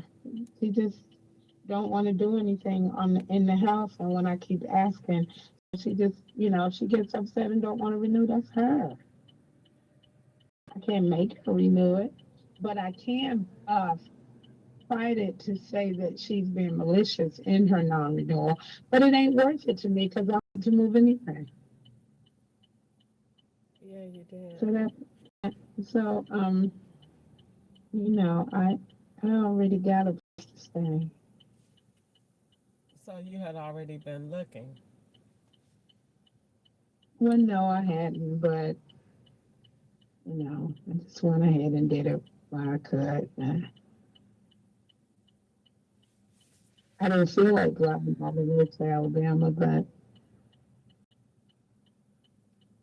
I didn't go there. I really just got something local. Not in Augusta, though. It's over where we're going to stay. Oh, wow. So you're going to South Carolina. Mm-hmm. Why don't you go on to Columbia? Because that's what I don't tell you, because you throw monkey wrenches in and you confuse. I'm not going there. I'm already approved. Oh, I mean, okay. I really don't want to go over there, but she did tell me about it. I did apply. I haven't paid any monies or anything. I'm not really. It's okay. It's okay. I haven't paid any money for nothing, but I do have an approval on it if I want to. The only reason I said Columbia is because it's out of Augusta. It's not far from your kids. You will have Bonnet. But I'm still not in Augusta. So still Columbia, South Carolina. Columbia, South Carolina is bigger. It'll give you more. It doesn't matter. I may not want to be there. I just don't. I don't want a big place only big place I would go to is Alabama. That's it. Okay. And I haven't chose to drive there yet. I may choose to drive there between now and the end of the month. Well, I thought you liked Columbia. You like to go down there for Jasmine. Thought you liked it. And on the what you call it on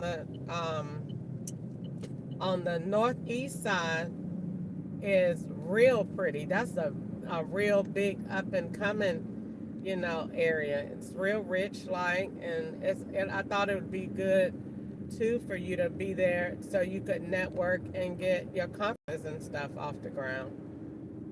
No, I don't have to go there to do anything. Okay.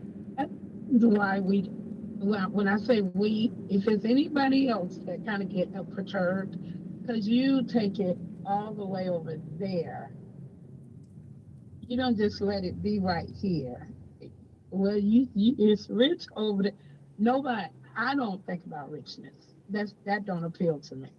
But I do like nice things, but I don't try to go after the riches of it because I'm already rich. So rich people don't have to show that they're rich. They are. Well, you always have the option that if you don't, want to have somebody else's input or them just giving you some nice, gentle advice, you always have the option to just keep your business to yourself. No, don't be trying to get smart with it. I'm not. That's why you are always left on that side. Like when I come and say, oh, well, I'm going to tell her I'm moving. Because you cannot get what you want, then you say, well, you can always keep your business. See, that ain't the answer for that. That's not the answer, because then the person going to say, for sure. I thought I was just saying, okay, so since I, told my girls I was moving, so I'll tell her. Just to be inclusive. But then she wants to take the control of it and say, why did you go to Columbia? Now the person feels like, that's what I don't like. Just let them they just chose to tell you. If you didn't want to know, you could have said, well, I don't want to know. I might have just told you just to see what you thought. Well, I'm going to see what she say if I say I move. See, people play games too.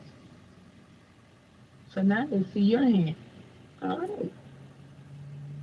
But I did put it, I'm not moved over there, but I can if I want to. I'm approved.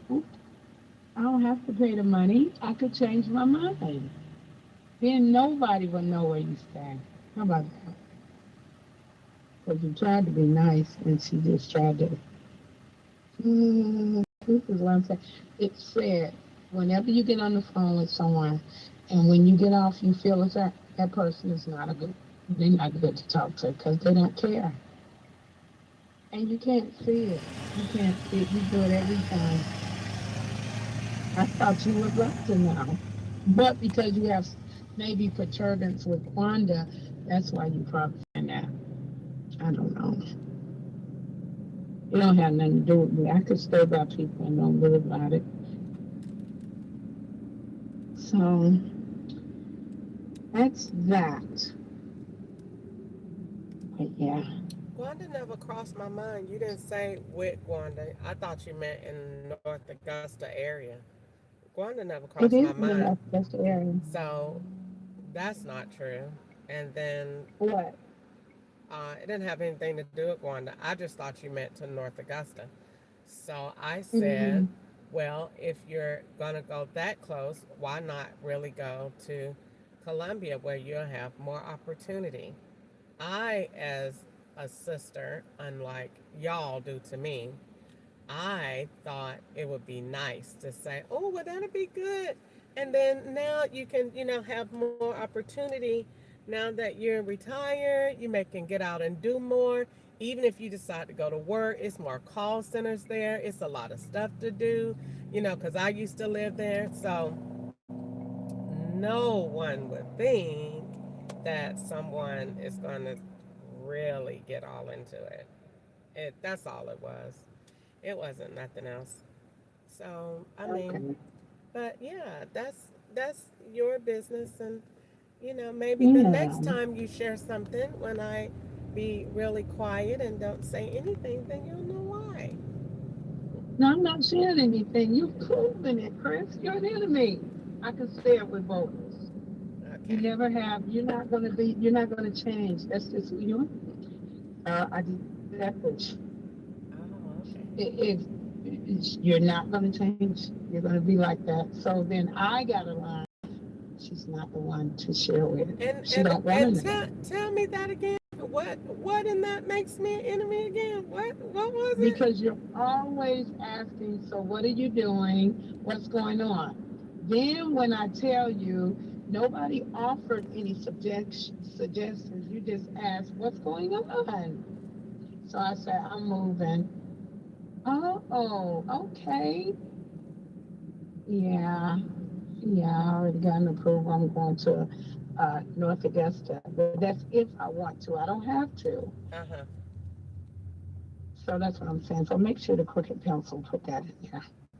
Yes, ma'am. Yes, ma'am. So that's it. But I still may do a detour. Things like that make me detour.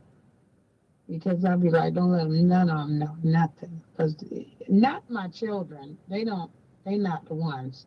Not even Terry. Because she called to ask me, so did you get approved? I said, yeah. And she said, yay. She already told me what I want to tell you, which I feel the same way. She said, I'm not a company person. I said, girl, you don't even have to say it. I'm the same way. I understood that. She was up front. I had already prayed. Lord, I'm not no visiting person. I don't like that. She don't either. Thank God we're the same. So I said, ain't no problem with that. I understand. See, with people, they understand. And that's that. Even though I haven't paid any money down yet, and I really don't have to, I could just look somewhere else. If I want to before the end of the month. So that is all it was. You were inclusive because, so I thought I'd share with you as well. However, it always rolls up into a knot, so you have to say, okay, it's okay. Still love you. You are who you are because you are who you are, and I am who I am, and that's why I love you. At Lamont told his dad. Well, I'll let you finish working. Okay. Yeah. Okay.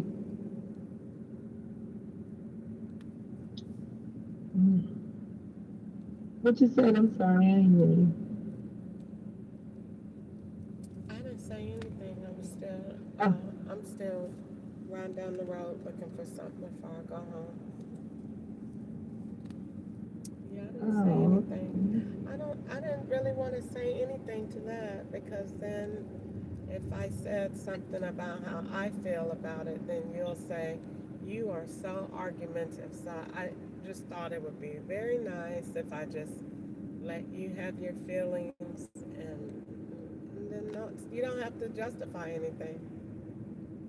I wasn't justifying. I don't have to justify anything. Oh, okay. Yeah. It's okay. You'll get it. Hopefully, I'll pray that you get tired of entangling or wrestling. That you'll stop wrestling with people, places, and things. Me or you? Because if you just look at every time I call you, when somebody that called you to check on you and say, hey, what you doing? We're not co-workers. We're sisters. So if I call, because there are some days we talk 3 hours on the phone. So I don't know when this Maxine is in a mood or whatever it is. I don't know, because I'm not with you every day. I'm the same every day. I called you the other day, called you today. I'm the same. So if I call, I consistently get met with a hammer every time. It's what? It's rarely when you with Alana, that's different. Then you be like, hey Chris, what you doing? Hey my little love, and then you be talking to your baby, and then you're happy. And then when I call in, and you be like, what? I'm not answering that. I don't really know. So I'd be like, oh wow, I don't know. And then we were getting off the phone, and then you told me your news.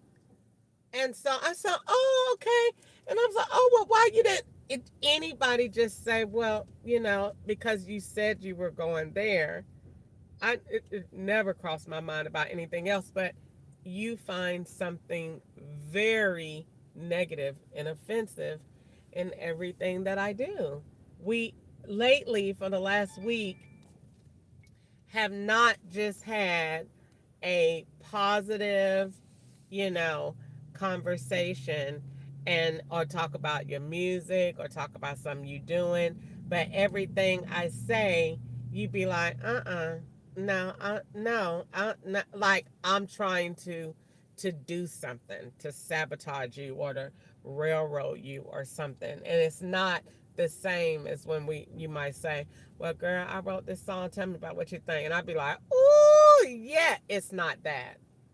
So I don't really know what the difference is, but I know I'm tired of getting beat up though. That's what I'm trying to say.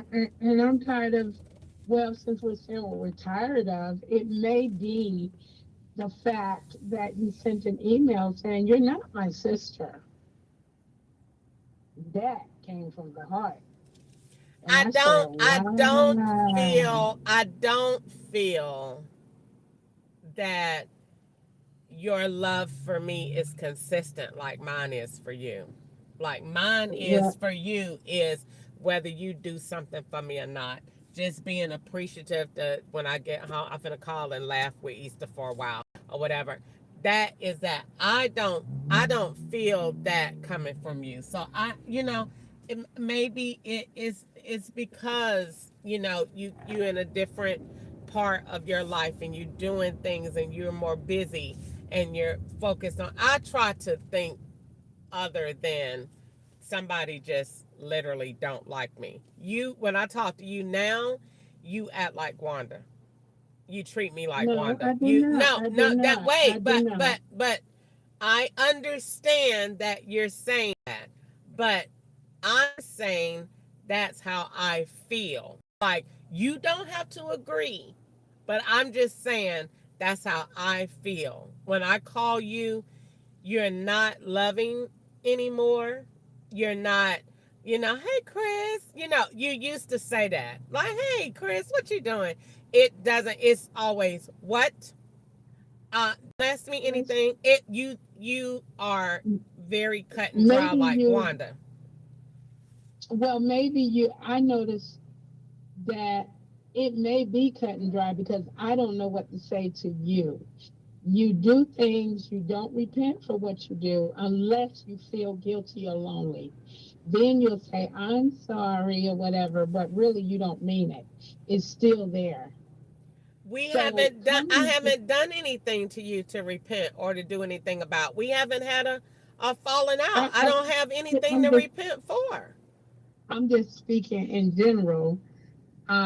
So it's really nothing that I know to say to you because everything you're saying, I'm the one that's, no, I'm not. I'm not. But I do know that I don't know what to say because even though you did say, well, I apologize for my text. That's what you said. But it wasn't, you apologize for what you said in that text. See, because you don't care about how I feel in, like, if it was 3 people at work and if it was me, you, and another coworker, and every time I talk to this coworker, something is manipulated between me and you, and I'm just like, you don't really care how this other person manipulate events that affect my life. So, and that's what that means in short. I said I apologize because they don't care about your FBI woes. When you said to me, well, you and Sharon sound just like to me, that was, ooh, she think you did. And that was so hurtful. I said, oh my God. So she doesn't, I promise you, yes, you did. Yes, you did. Yes, you did. I promise you did. Just like before that happened, just like you never turned in your assignment. Like, I'm gonna prove to you that I know I was telling the truth. What are you and talking that's about? why you called back when I did the prayer line. You called back and said, okay, so can we go ahead and do that tonight? Because you knew it was nothing written. You ain't had it. And I said she couldn't find it because I was right. Yes, I did. Yes, I did. I was at work. I went back and found it. Yes, I did. Yes, I did. I went back and found it. Yes, I did. I said, listen, I didn't say anything to you. I said, Lord, you show her in her own way that I did the right thing. I went back and found it because I was at work. And so I said, I know that I called her. And she said, oh, no, Chris, we're not doing that. Don't worry about that. I already knew. And I said, okay. And then later that night. So whatever it is, at the end of the day, in my mind, I just be thinking we sisters. So we don't have to be joined at the hip every day, all day.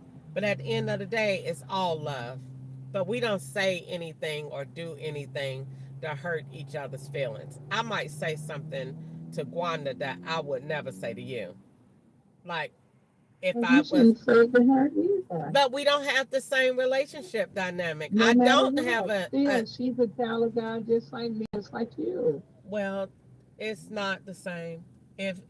She won't be honest and tell what is in her heart to make her say things about me, or to say, like I said, I sent Dirk the text that Nico sent me, and instead of Dirk talking to me about the text, he sent the text to Gwanda, and they talked and called Nico, and Nico cussed me out again, and then she told me that was wrong because that's still my child at the end of the day. That's still my child. And even if he did say whatever, everybody done had something going on with their children, and I have never got involved. Sheila done fell out with Justice for years. I never got involved. Sheila done had odds with Charity. I never got involved. You had odds with Vonna. I never got involved. It was stuff going on with Tiff. I never got involved. Gwanda done had stuff going on with Toya.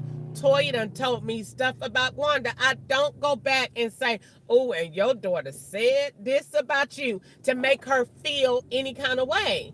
But they do it to me. And I feel that they do it to me because at the end of the day, I feel that there's jealousy somewhere. Jealousy of what? Of what I have? No, not necessarily. But jealousy that's just deep rooted from childhood. Yes, I do.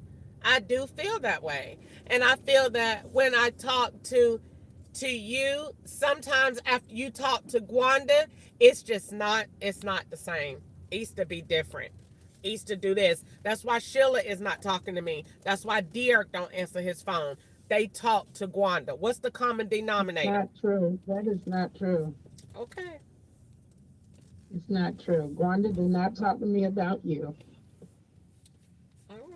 I don't hardly even talk to Gwanda. The only time I talk to Gwanda is when she came up here and we took our pictures together.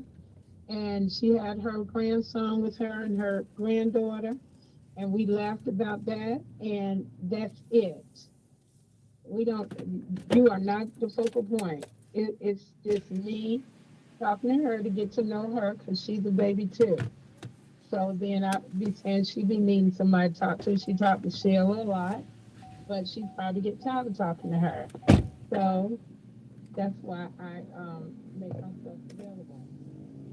If nobody be talking about this Friday, I could be wrong in what I'm saying.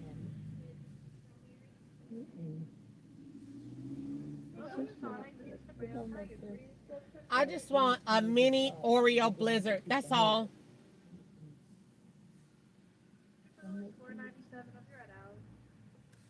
Yeah, I guess people think it. I mean, they come in your mind and you can't help it. I mean, I don't feel any kind of way about it because I don't want anything to be in my heart that's not of God. So I don't want anything, to where, I'm holding on to anything because the Bible says offense must come. But if you, hold on, East.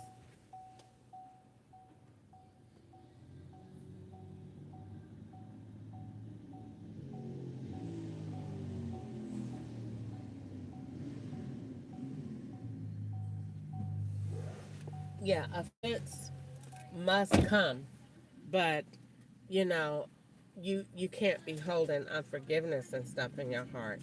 I can't imagine what I said that would have been offensive. I thought that was nice to say that I didn't really think that you were saying in Gwanda's neighborhood, so that didn't come to me. I thought you just meant in North Augusta in general. And so I was saying, oh, well, you might have went to Columbia, went on ahead and went to Columbia then. And I was just, you're right, thinking outside of the box because I'm always thinking on a larger scale. So I was thinking immediately when you said that, my mind went to, oh, well, she go there, then she can go. Thank you. Have a great day. You too. Then my mind immediately went to, oh, well, then she could be gone to Columbia and she could be doing this. And, oh, it's a lot of churches down there. And that my mind just went on and on and on from there. It wasn't in the way that it was perceived and definitely not in the way to be malicious. It was just in the way that if you do, I thought that would have been good for you. Just because. That was for no other reason. I understand. No problem. No problem at all, actually. It's just, I don't know. That's why I got quiet. I said, I don't But like if you when I get, move, because if I you tell the moved, Lord about it. if you moved And over I've been, there with Wanda, that would be good too. Cause sisters, maybe whenever y'all decide to do something, y'all could do something together. It'd be cheaper rent. Wanda say it's nice. but I'm saying it ain't me going over there for her. She just said, well, why you want to apply over here? And they got me in pretty quick. And I just might do that. And I went over there and talked to the lady, and she said, okay, we got one that they're working on. It's renovated, and it'll be ready by the end of the month. And she ran my credit. I paid her the application fee, called and checked on it yesterday, and she said, well, yeah, we did get you approved. But the one I really, really, really wanted, that one, they didn't approve. So I said, well, how come they approved it? They didn't approve it. I don't know. And so now I'm working on disputing whatever they saying, because it wasn't over here what they saying.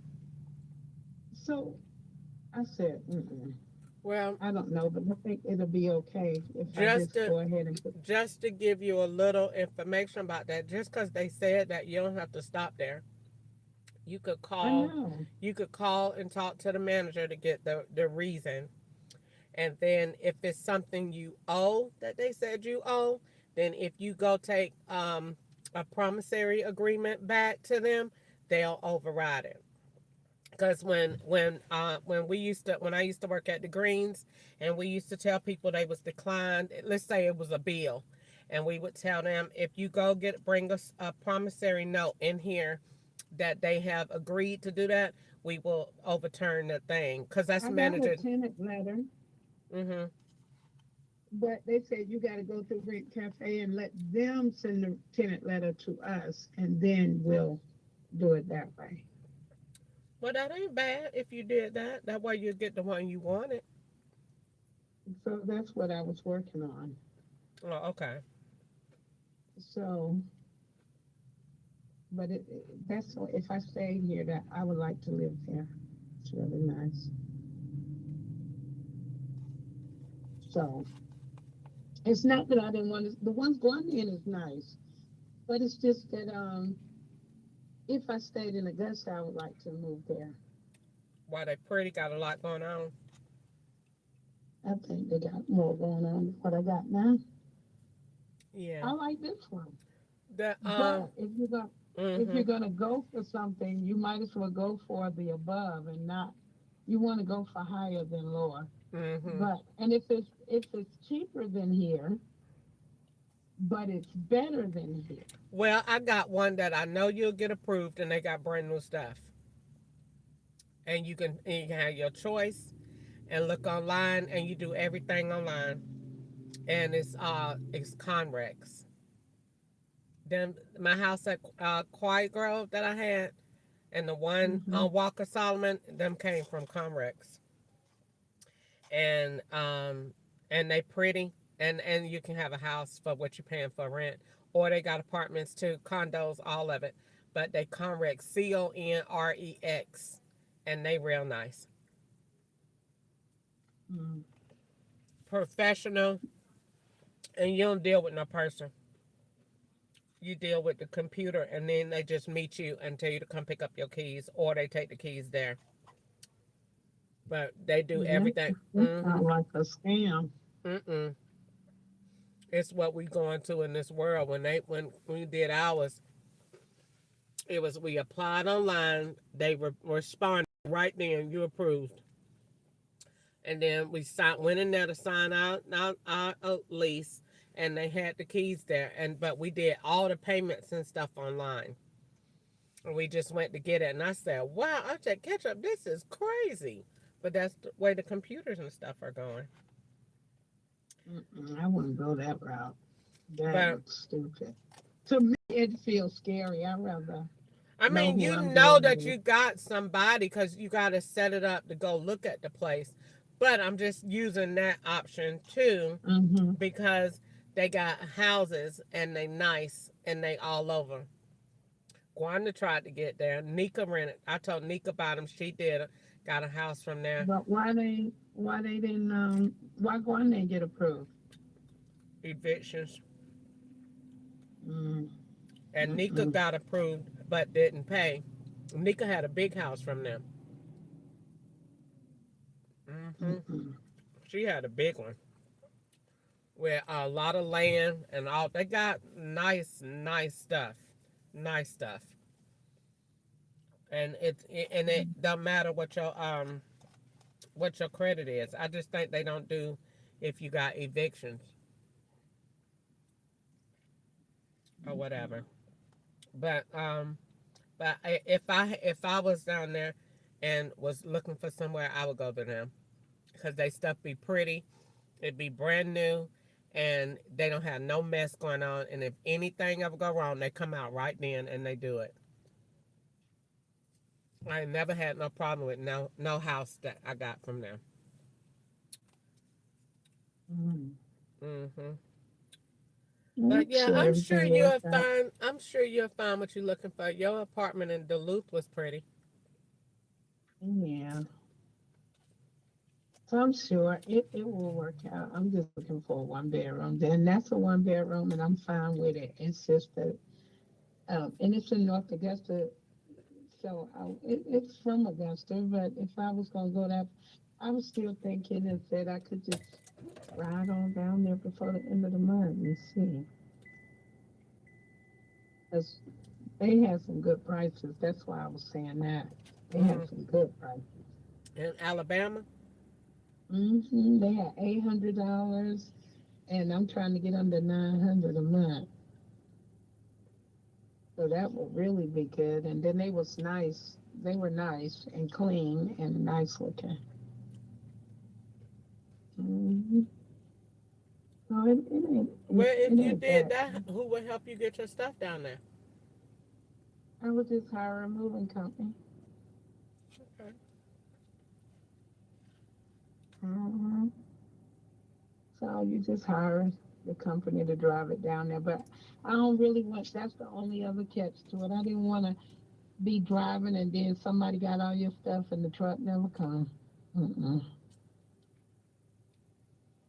Because somebody did they stuff like that, but the truck ain't never come. Really? There's too many scams. They didn't get their stuff. And I met somebody today over the phone, and he seemed really nice. He in Aiken. Aiken was another place I was thinking about. I like Aiken. I like Florence. Columbia is nice. Not. I'm looking for somewhere that's not too far from the girls, because I don't think they really wanted me to move a long ways away. But it really don't matter what they want, but yes, by me not having anyone with me, then you have to use wisdom. Columbia is real nice. If I Columbia real nice. It's big and it's pretty and it got all the water everywhere. It's real nice. Hmm. But I believe this is gonna work out. I'm supposed tomorrow. I go see it. Then turn right. Yeah, I just ain't never seen it yet. Or even I don't know which one it is, so I have to go see it. hmm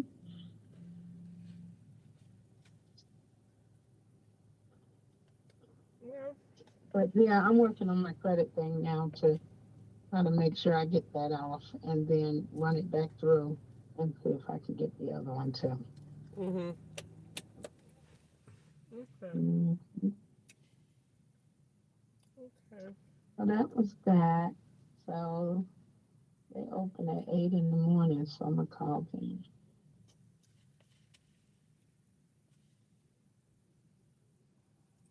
hmm I am wanting something. Oh, what I want? I thought about asking my my rent lady, can I move? Where you want to go?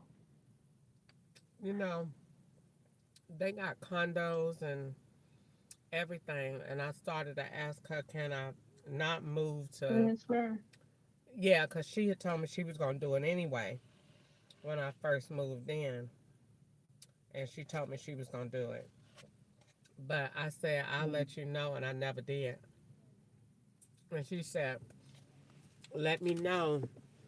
And so I was going to tell her what, what's been going on, but, I was going to wait till I pay my rent.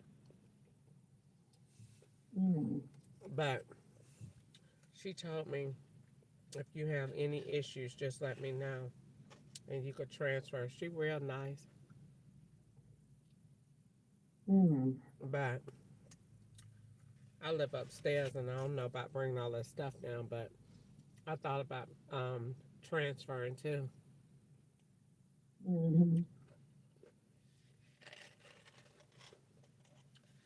Well, I'm sure she'll let you do it. I mean, you can do what you want, and nobody holding you back. No. I went in there and talked to her the other day. I said, remember when I moved in and they ain't cleaned my carpet? She said, we'll send them out. She said, what day? So she works with me really well. And so we got the same name. So, and our birthdays are not far apart. So we get along really well. But I don't mix business with pleasure. But she's very cordial when I go in the office.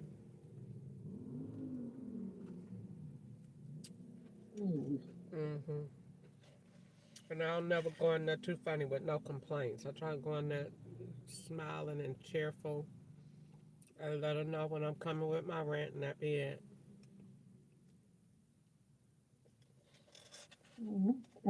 Yeah, and I pay it twice a month, and I do it when I say it.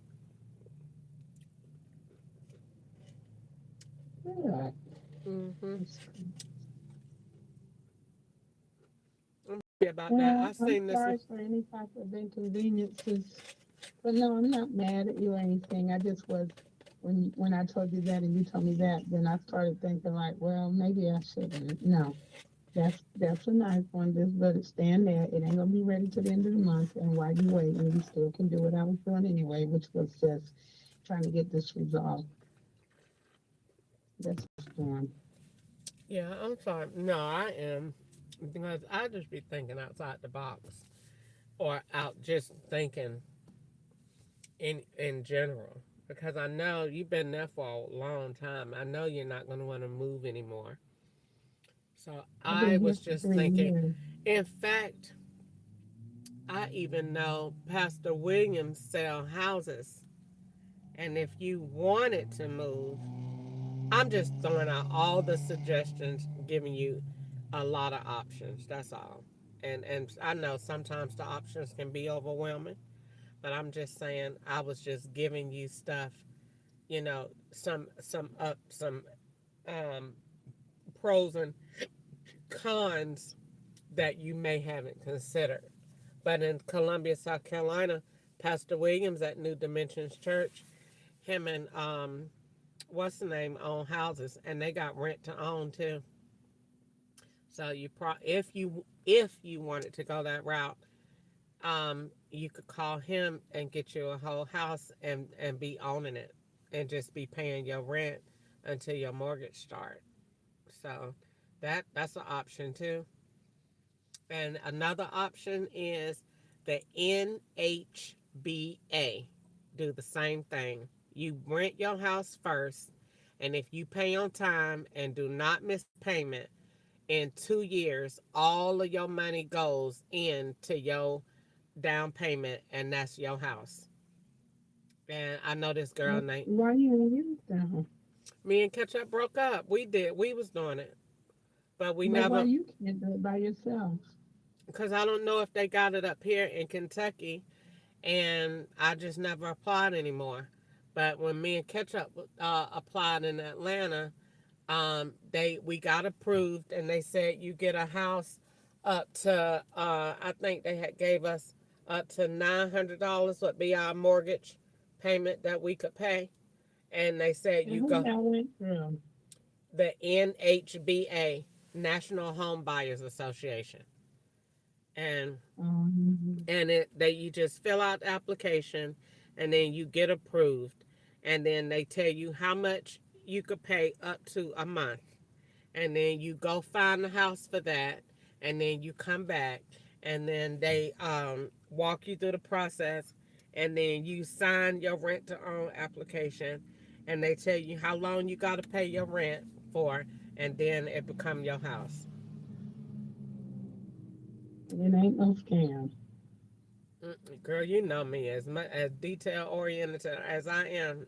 You know I look into everything. You know me. That one is good, and Pastor Williams got the same thing. Him and who Ketchup used to play for at New Dimensions Church. Yeah, him and his wife and the bookkeeper, they all sell. They got a what you call it, a house, a firm, a realty firm. They got one, and so they sell houses and got two. But me and Ketchup didn't want to mix business and pleasure, and plus we didn't think our credit was right, and we didn't want them in our business like that, so we just kept that to the side. But in Columbia, it's just real easy to get everything. That's another thing that I miss, about that area. Even though Kentucky, I don't eat nothing, but in Columbia, it's just everything is no credit check. Get it with this. If you got this down payment, then this moves this, and it's just easy to get anything. And you'll be, it's easy to get your stuff accomplished. So that was it. All right. Well, I won't hold you there. I appreciate the information. Oh, absolutely. But I think it's gonna work out. Oh, for sure. For sure. It will. Well, all right. I'm gonna let you go. I just finished my ice cream.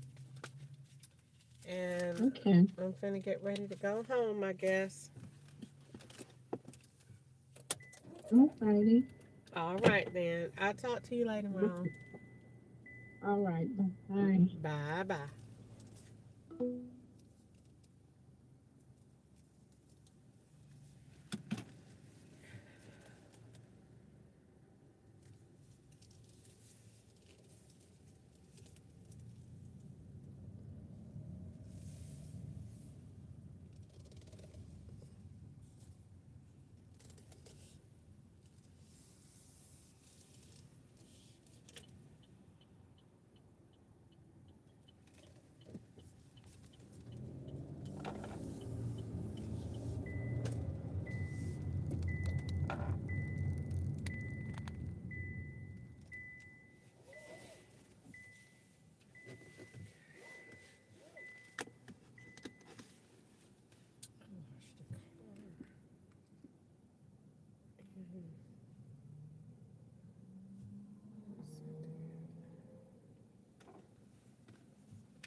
That piece felt good to my soul.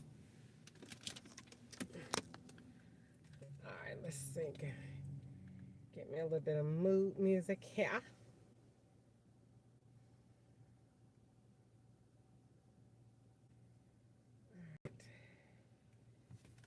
Let's see.